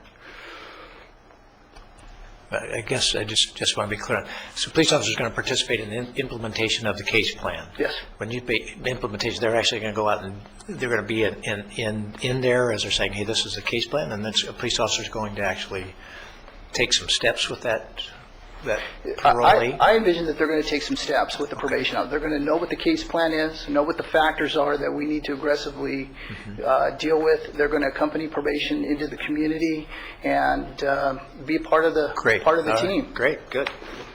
Supervisor Zaragoza? Well, Mark, you've got a great team going. All the agencies are working together, and especially Ventura, Oxnard, and Simi Valley. And my understanding is part of the funding is going to be to provide that type of support from a police officer in Oxnard, Ventura, and Simi Valley. That's part of your $320,000. Correct. And that's that part of the assistance that they're going to provide the police officers. Correct. And we're working on, there will be MOUs between the designated police departments and probation to really iron out what those specific tasks and duties are. But that's how we envision it working. I know you're not finished with your presentation, but I want to ask you one quick question before you said we have 32 inmates that are coming out, or releases, or parolees, or what? In October. And the 37% is going to be auctioned. Is that about 12 inmates or so, approximately? Well, we've received 58 individualized packets on offenders that are coming back into Ventura County. 37% of those 58 are going to be Oxnard region. Which is about 12 or 13? Which is about 21. How many? God bless you. 21. Oh, 21? Yeah. Of the 58, not of the 32? Correct. Okay, Let me and then... double check that for sure. I thought you said of the 32, so... Yeah. But altogether, 21, some but 300 to 350 you're total. expecting overall. Total, yes. To the end of the fiscal year. But Yes, 40 or I thought you said 32, so my numbers are off here. 32 of the 58 are coming in October. The remaining amount are coming out in subsequent months. But the 32 in October, 12 or so are going to be are going to auction. I don't know what the breakdown for October, but I can tell you that 37% of the total, the 58, will be And a in the couple of Oxnard 2, region. 3 are going to be homeless. Yeah, well, yeah, If that was the case. 20% of the 58 have been, have said that they are homeless. Okay, I was using 32, not 58, so. And how are we going to handle those homeless?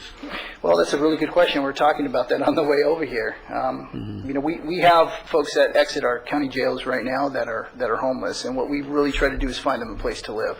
We will work through family members, through friends. A lot of times what happens is that offender will find a place to stay. Sometimes it's in a friend's house on a couch. Sometimes it's underneath a bridge. So the way we're going to attack it is that if we have some funds set aside, that we'll be able to contract for maybe some short-term housing, just for folks to get on their feet while we come up with a long-term plan. And this is how the CCP is getting together and try to formulate and find those solutions. Okay. Yeah, and that's part of the phase 2 part of the plan. And I'll talk a little bit about that. I wanted just to make sure that we get phase 1 implemented, because that's really the core function, the core services that we need to have in place. So the requested funding for today for phase 1, roughly about $4.8 million of the $6.5 million total is what's requested for phase 1 funding. There's some remaining amount that is on the table, in the amount of roughly about $1.7 million. It doesn't all have to be spent. It could be carried over into next fiscal year if we needed to.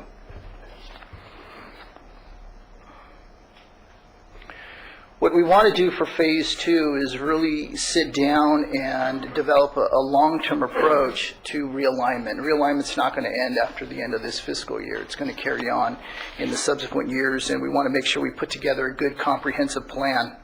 And part of our comprehensive plan is bringing in an expert consultant who has experience working in other jurisdictions, assisting us in coming up with this long-term plan. And one of the big things we want to do is really do a thorough analysis of our community's strengths and weaknesses and identify gaps in services. And we also want to engage the community and bring our partners to the table to help us come up with our long-term plan to deal with this particular population. It's a challenging population, and we do need the help of our community partners to come up and help us in our mission to reduce recidivism. The plan is, once that phase 2 plan is completed, is to bring it back in front of your board sometime in the spring for approval of phase 2. And we wanted to set aside, the partnership wanted to leave some money aside to be able to do this long-term plan that's going to be really comprehensive and approach this from a lot of different angles. So just a few closing comments before questions. This is a pretty big shift in terms of the paradigm shift that Supervisor Bennett mentioned back in July. It is a monumental shift in practices, something that we haven't seen in decades. And it's going to require us to work outside of our traditional roles in order to manage the population. The keys are collaboration, communication, and partnership among the justice agencies and among our community and public partners. Data gathering is extremely important. We want to make sure that we track these offenders and monitor the success of our approaches and be able to bring it back to your board with some data that shows the effectiveness of our approaches with this particular population. And the most important thing that many of our associations are working on is to have some type of sustained funding through a state constitutional amendment that the governor supports. And we will continue pushing that in Sacramento. We've always said that the locals can do a really good job if we did have the adequate funding in place to do the job. And our biggest fear is not to have this funding available to us in subsequent years and being able to, or having to deal with this population without having the resources. So we'll continue pushing on our end to make sure that that is something that Sacramento really focuses on. And that was one of the questions I was going to ask. We have funding for 9 months, and so what do we do next year? And you're saying that hopefully maybe a constitutional amendment to provide ongoing funding for the program. Correct. Correct. This money is only guaranteed for this fiscal year.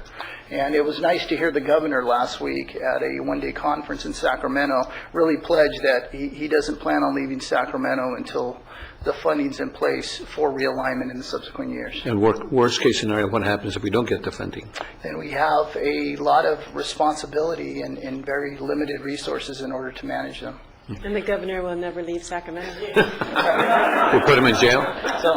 The other question I have is how do we, what kind of public relations do we have going from the CCP to assure the public that they're going to be safe? You know, that it's a safety issue. We have this non coming into town, you know, and what PR program do we have from the CCP that's going to go out to the community to make sure that the public understands that they're going to be safe?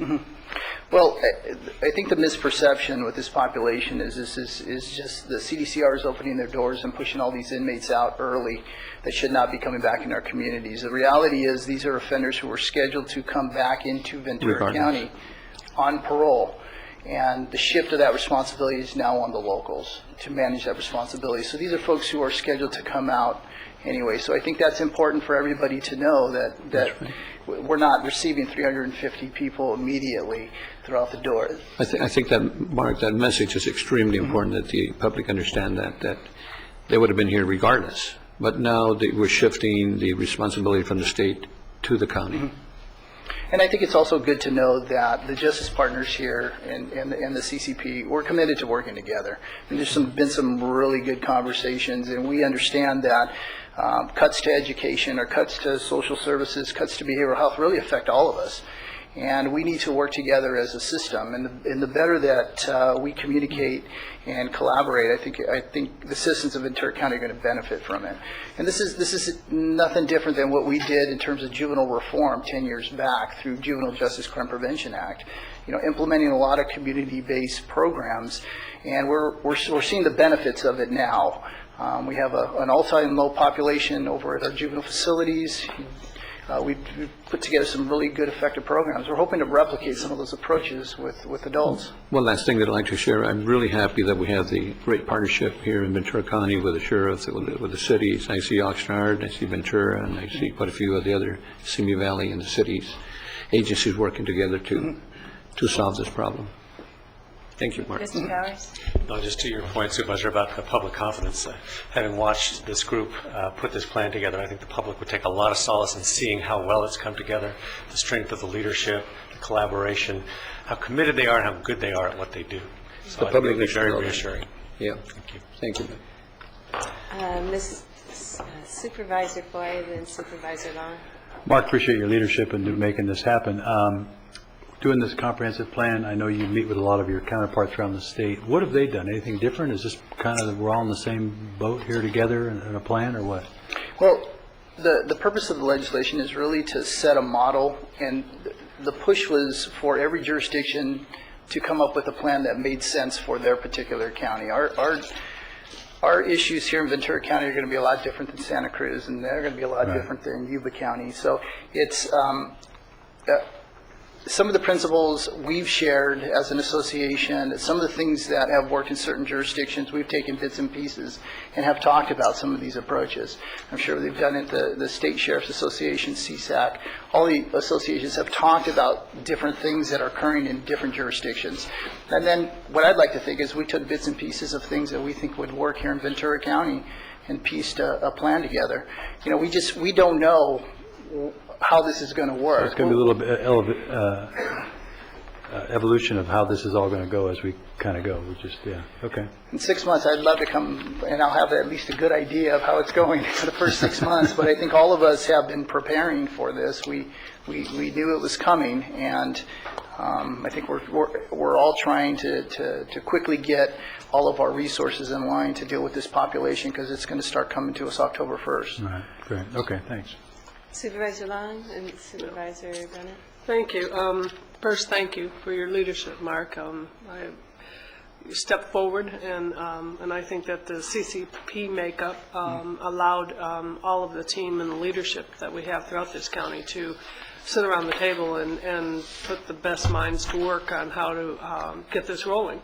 I think the seismic shift of this realignment is as you said, decades of what will change what we do in this county. My concerns, and you've already called them out, certainly is the sustainability, and that's been talked about at the state, and the governor has stepped forward. The leadership needs to do the same. I was at a conference of the 13 Cities Gang Prevention Conference in Oakland, and sat with Secretary Kate and Senator Lonnie Hancock talking about the absolute need for this to work and to have a constitutional amendment to help it work, and to continue to have the communications up and down the state on what works best and the best practices pieces of it. I think the sustainability is going to be a challenge. We're looking at the numbers you have up here for this first phase, and then what's the second, third, fourth year.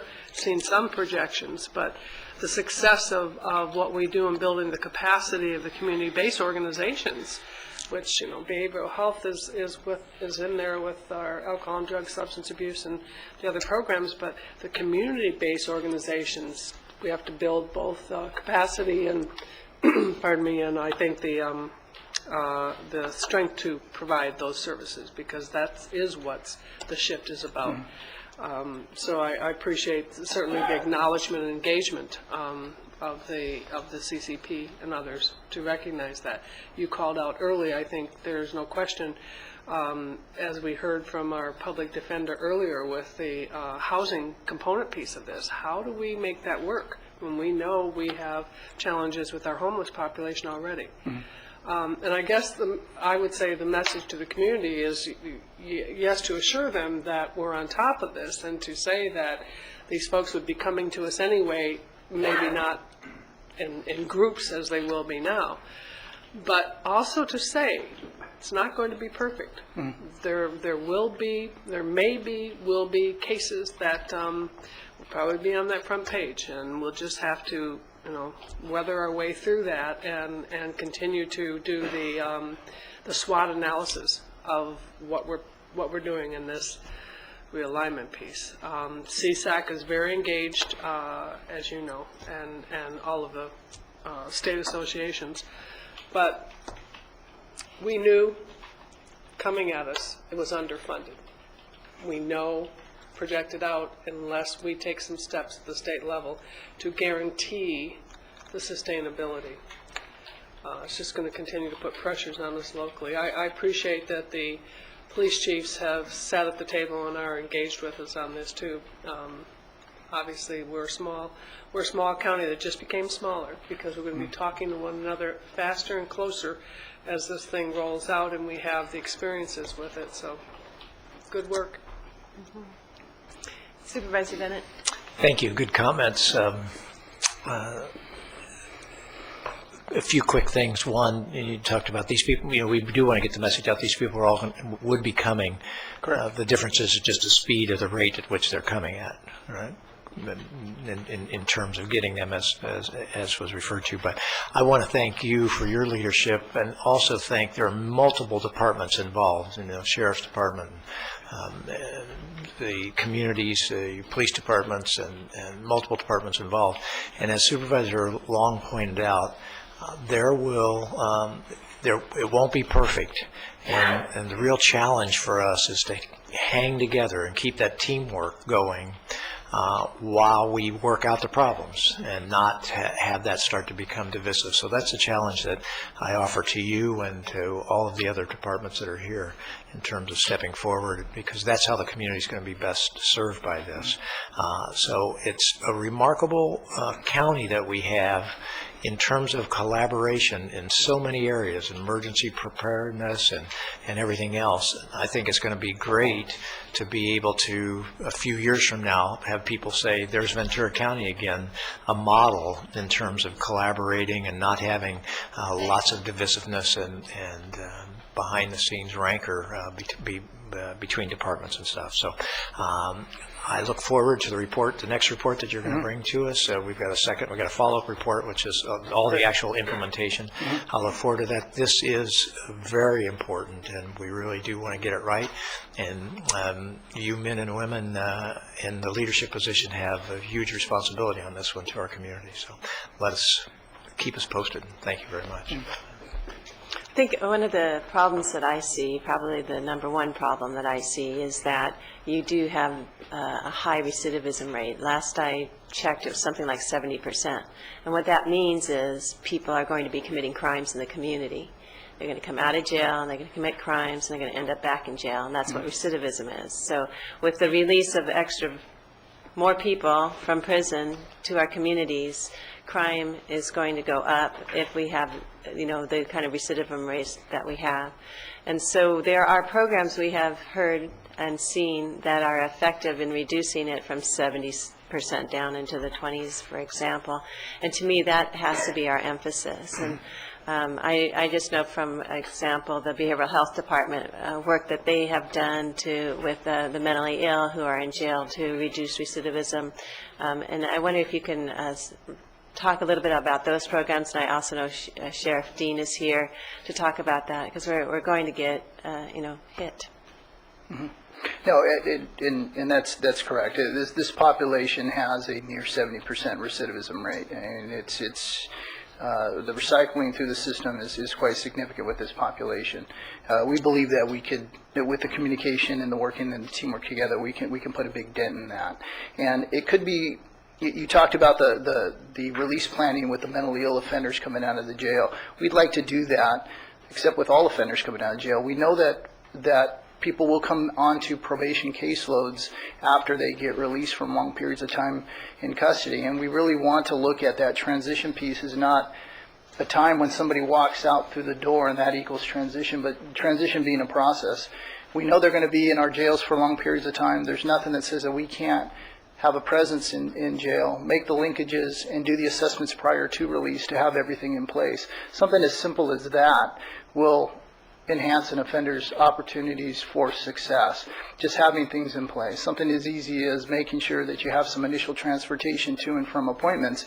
Because if you don't get to where you need to go, people blow off things, which could then lead to a warrant and then back into custody. So we're really looking at those type of approaches that really, if we do it the right way, we'll really put a dent on it. We're putting a lot of time and energy into our case assessments, picking a tool that we've experimented with and we've done training on that will really guide us, be that blueprint that we will follow and really identify what those criminogenic factors are and then attacking those factors rather than doing things based on my gut tells me to do this. Let's add that scientific component and then develop approaches that attack those particular factors. And I know one of the successes with those with mental illness is there's kind of a warm handoff. They're not just released from jail and correct. Hopefully we won't hear from you again, but actually, like you're saying, trying to get them situated to best. Is there something that the courts can do when they're doing sentencing? So this much time in jail and then that much time in, whether it's community service or training, or I don't know if it's, I think we've had some success with the courts as, in terms of our jails were overcrowded with a lot of pretrial detention, and that's come down. So I don't know if they're part of the partnership. The courts are going to play a big role in this partnership. And last week at the conference that we attended, there was a whole panel discussion on evidence-based sentencing, giving the courts information so that the judges can make sentencing decisions based on evidence that shows a particular program works better than straight jail. And it's those type of things that we're slowly going to start incorporating that and providing the court with a little bit more information on these. The court's got to be very creative because... Are they at the table? You know, because of course, when we read yes. about the part... Okay, yes, they're at the table. Okay. Judge O'Neill has been part of our CCP, and those are some of the discussions that we need to have at a local level, just really kind of identifying what those sentencing options are and assisting the court in making those decisions. Okay, and then I also want to bring on Sheriff. Yeah, the question I had, Mark, and probably for the sheriff, is if we have 70% returnees, what impact is that going to have on our jails?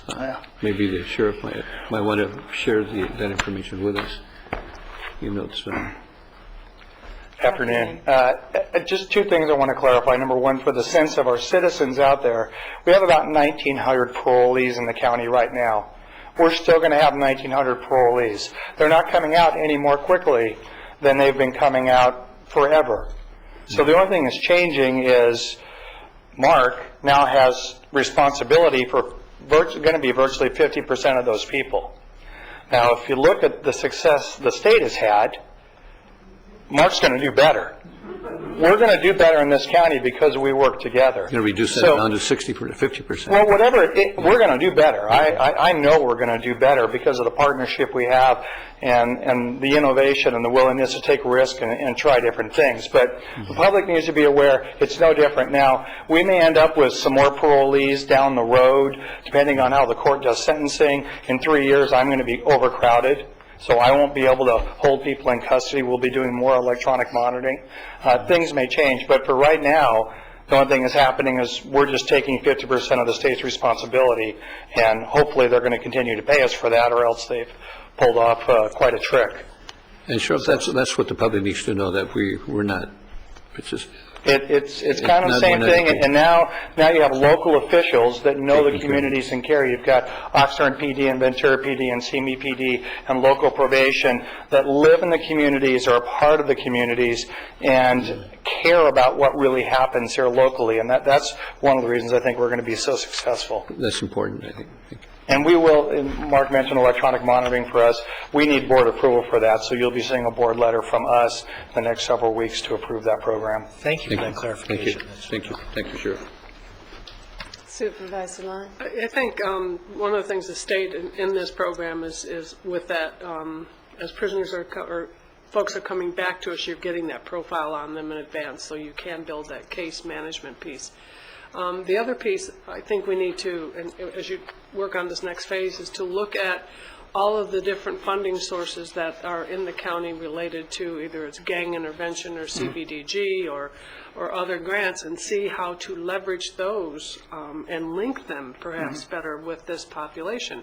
As we're working on the 10-year plan, we learned, or perhaps it just has been now highlighted, that the area housing authorities individually can kind of set their priority on how vouchers are let. I mean, they have some baseline populations they work with, but one of our interests has been in how to raise homeless and veterans up to the top of that list. And you know, there's a lot of discussion yet to be had, but the housing piece is going to be just critically important. So, not to, don't duplicate your efforts. Look to either the work that we're doing on the 10-year plan, work that's being done. Oxnard has the whole 13 cities gang intervention, the advantage, and you're very well aware of that, Mark. So. Yeah, and that's a really good point. Supervisor Parks mentioned behavioral health, and there's been a lot of great transformation that's happened in our behavioral health department through the MHSA funding that has occurred. I mean, some fantastic programs are in place there. And actually, we're right now investigating the opportunity to do with using their innovative grant funds of the Mental Health Services Act to help with homeless, mentally ill which can very well cross the line into people who can end up into our jails. So looking for a residential location as well as being able to provide treatment. And it's hard to match both those things together, but that is one of the innovative programs that we're looking at. So if you know of a residential housing situation that we can bring services to for homeless, that's what we're looking for. Supervisor I just want to thank Mark and the whole team, the CCP team, for the excellent job they've done, and it makes me feel very comfortable that you had all the answers, regarding the funding. Not all the answers regarding the funding, and also how we're going to help these individuals, and to make sure that the public understands that we're just changing from state to the county as far as taking care of the parolees, and so they can feel comfortable. So I just want to commend the whole CCP team for an excellent job. Thank you. And Mr. Powers, you want Just lastly, thank you, Chair Parks. I think another indication of the effective planning that's happened is the fact that they built in a reserve for this, and I think that's very important because it's so many unknowns right now. We need to build on the community-based partnerships that are there, innovation. So for everyone to get together and say, I need this now, but let's set this aside for future, just shows great planning for the whole team. And I really want to commend Mark for his leadership in taking this on and just doing a great job of it. So, and Frank Chow from our office as well. He's been really very helpful. He's done great research, behind-the-scenes research. He's done a great job.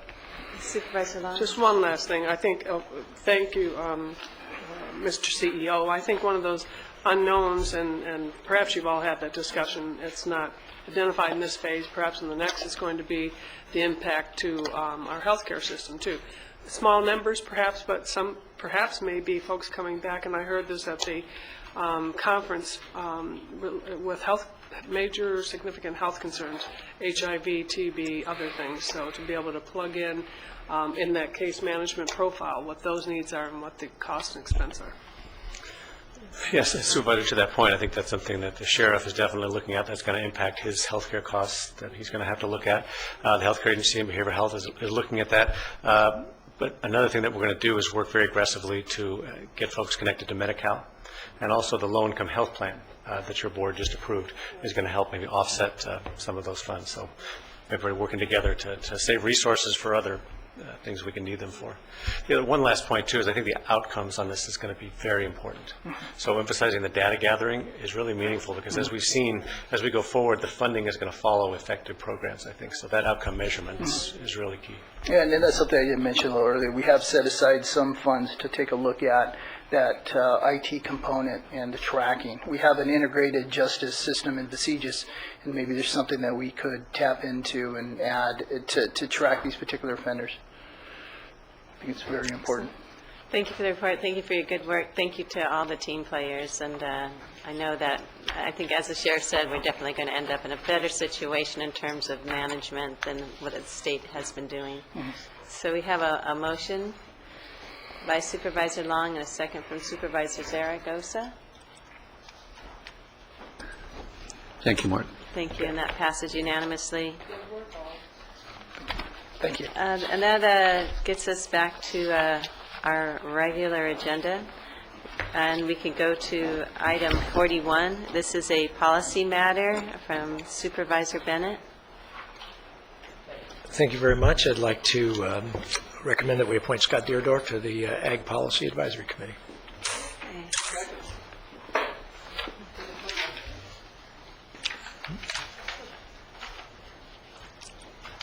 Happy to have him serving. Thank you. And then we have our correspondence agenda, items 42 through 44. Move to receive and file. One of them of which is regarding the lower level criminal offenders and parolees we just talked about. And a thank you note from Ms. Smolarski. We haven't had our board comments, and I know Supervisor Foy has some to share with us. No comments today.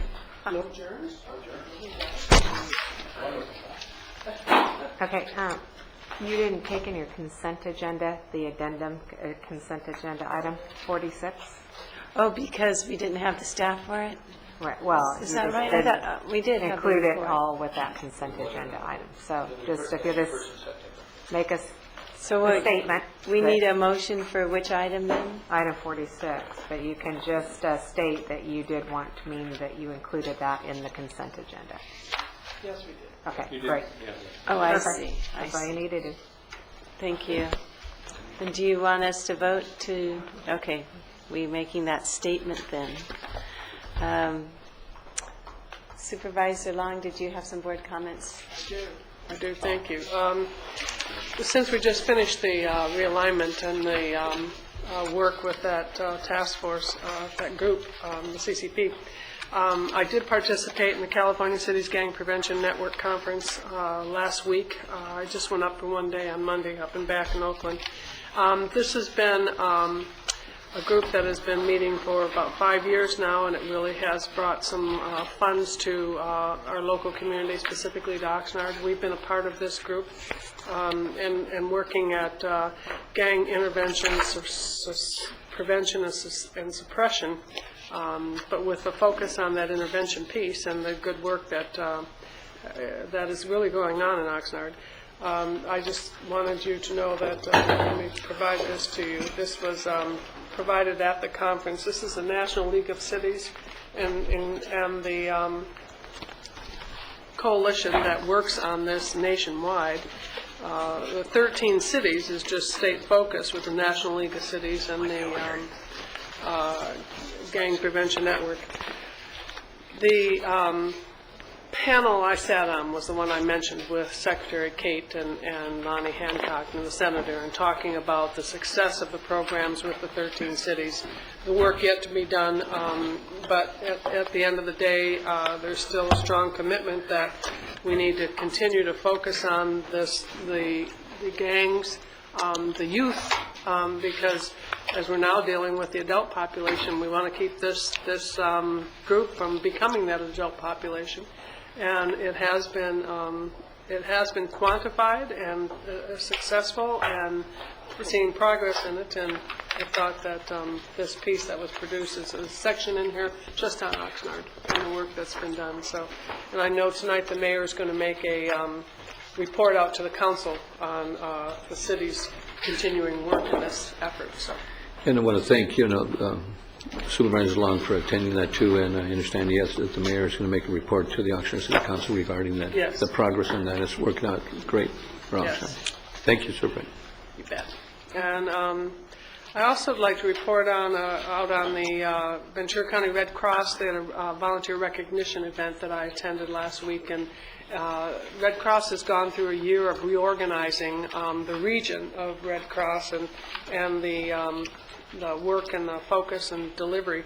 And as always, it is a volunteer-driven organization in many respects, and there were many folks recognized for Advisor of the Year and service to the armed forces and special citizen. I haven't received the final list yet. I'll send it out to all of you, so if there's someone in your district you want to recognize.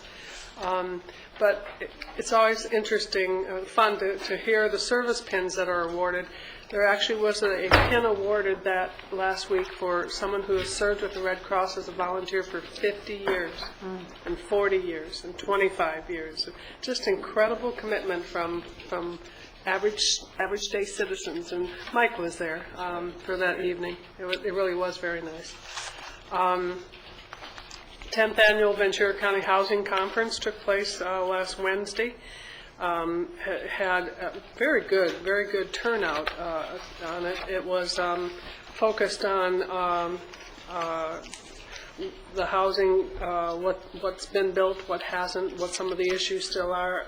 I don't think there's anything in the conversation that was new as to what some of the issues are, other than certainly the economy continues to depress the entire market, whether you're focused on low-income, moderate, or high-income housing and the challenges with it.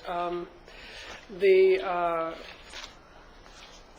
imbalance in the housing and the needs and the affordability and the mortgage issues. And overall, I just wanted to bring it up that it was annual conference put together by, again, a small working group that brings this to us every year. It focused on the 10-year plan, the housing and transportation issues. Darren Kettle did a good job in addressing some of the transportation issues that are intersected with housing needs. And it's something that we can't, we have to continue to obviously work on. So it was a good conference. And then I think my last piece is adjourn in memory. And I'd like to call out Camarillo resident Patsy Worthington. Patsy worked for 41 years with elections, 30 years as an inspector, and this is here in our county, and as a Ventura County Fair volunteer for 29 years. So just to acknowledge her service and submit this to adjourn. And that's it. Thank you. Thank you. Supervisor Zaragoza? Yes, I'd like to adjourn in memory of this wet list that I have here. I dropped my water there, but I attended last week, the second annual prayer breakfast for the chapter of Delta Sigma sorority in Oxnard, and it was a great breakfast. It was about 250 folks that attended that. And also, as I mentioned earlier, I attended the Latino Health Awareness Month in the Colonia, where they have their own garden, and our Dr. Bob Gonzalez was there and his staff, and also the Officer Walker. And they're growing their own garden with their own vegetables and fruits and so forth. So that's really working really great. They had the ribbon cutting ceremonies Saturday morning. Then also, my staff also attended the Day of Kids for the Boys and Girls Club of Port Hueneme and Oxnard. And there must have been a couple of thousand kids there on 5th Street. There's a tremendous amount of children there. And also on Saturday, we're going to have the Day of Caring through the United Way. There's a mobile home park there in Nyland, right next to Santa. There's about 38 mobile homes there that we're going to provide smoke detectors to. And remember, Robbie, the firefighter, was here the other day, and they came through. They're going to give us the smoke detectors. My staff and I, Lourdes and Bill, went over yesterday to individually talk to and give flyers to the residents, and we found out that 99% of the mobile homes don't have smoke detectors. So they really, this is going to be great. We're also going to paint the walls there and put some new slow down signs and children playing, and also some gardening that we're going to do, and paint a wall there that's about 100 foot long or so forth. So we're going to be doing that Saturday for the Day of Caring. That's all I have. Thank you. And Supervisor Bennett? Thank you very much. I'd like to adjourn in memory of the people on this list, and I know the clerk's already collected the other list, so I just want a reminder it's there. Wednesday, September 21st was the 4th annual OK Day drill in Ojai, where CERT team members went out, and we asked people to put signs up in their window saying they were okay, sort of a practice in terms of an emergency. The most important part of that thing is just lots of people get these okay signs with reminders to be prepared. That's the real key, is reminders to people to check their lists, etc. Also, on Saturday, Supervisor Parks and I both were in attendance at Tom Berg's memorial at the Unitarian Church. What a giant, Tom was a giant here at the county. He was a giant at the Unitarian Church in terms of his leadership of that community since 1974. Really played a major role there. Ventura Hillside Conservancy had a very successful music festival again on Sunday. It's become a great community event and a great fundraiser for that organization. And then wanted to point out that Phil Mangano will be coming on Wednesday, October 12th, 10:30 here, being presented by the Ventura County Homeless and Housing Coalition, a community meeting to talk about national efforts to abolish homelessness. Thank you very much. Thank you. And I would also ask that the board close in honor of the people on this list, and I'd like to call out one, Dr. Mark Lewis Starr. And Dr. Starr was the director of the Medical Intensive Care Unit for Los Robles Hospital, a pulmonary physician, highly respected and a tremendous loss to our community. So I'd like to close and honor him as well as the others on that list. Just wanted to mention that I was able to attend the Ventura County Taxpayers Association luncheon and hear different perspectives about our county's budget. And then also I want to remind people that Rideshare Week is the first week of October, and that today in history is Ancestor Appreciation Day, a day to learn more about your family tree and celebrate your ancestral roots. With that, I have no other comments. I know we have a closed session, and we will go ahead and adjourn from closed session with no announcement.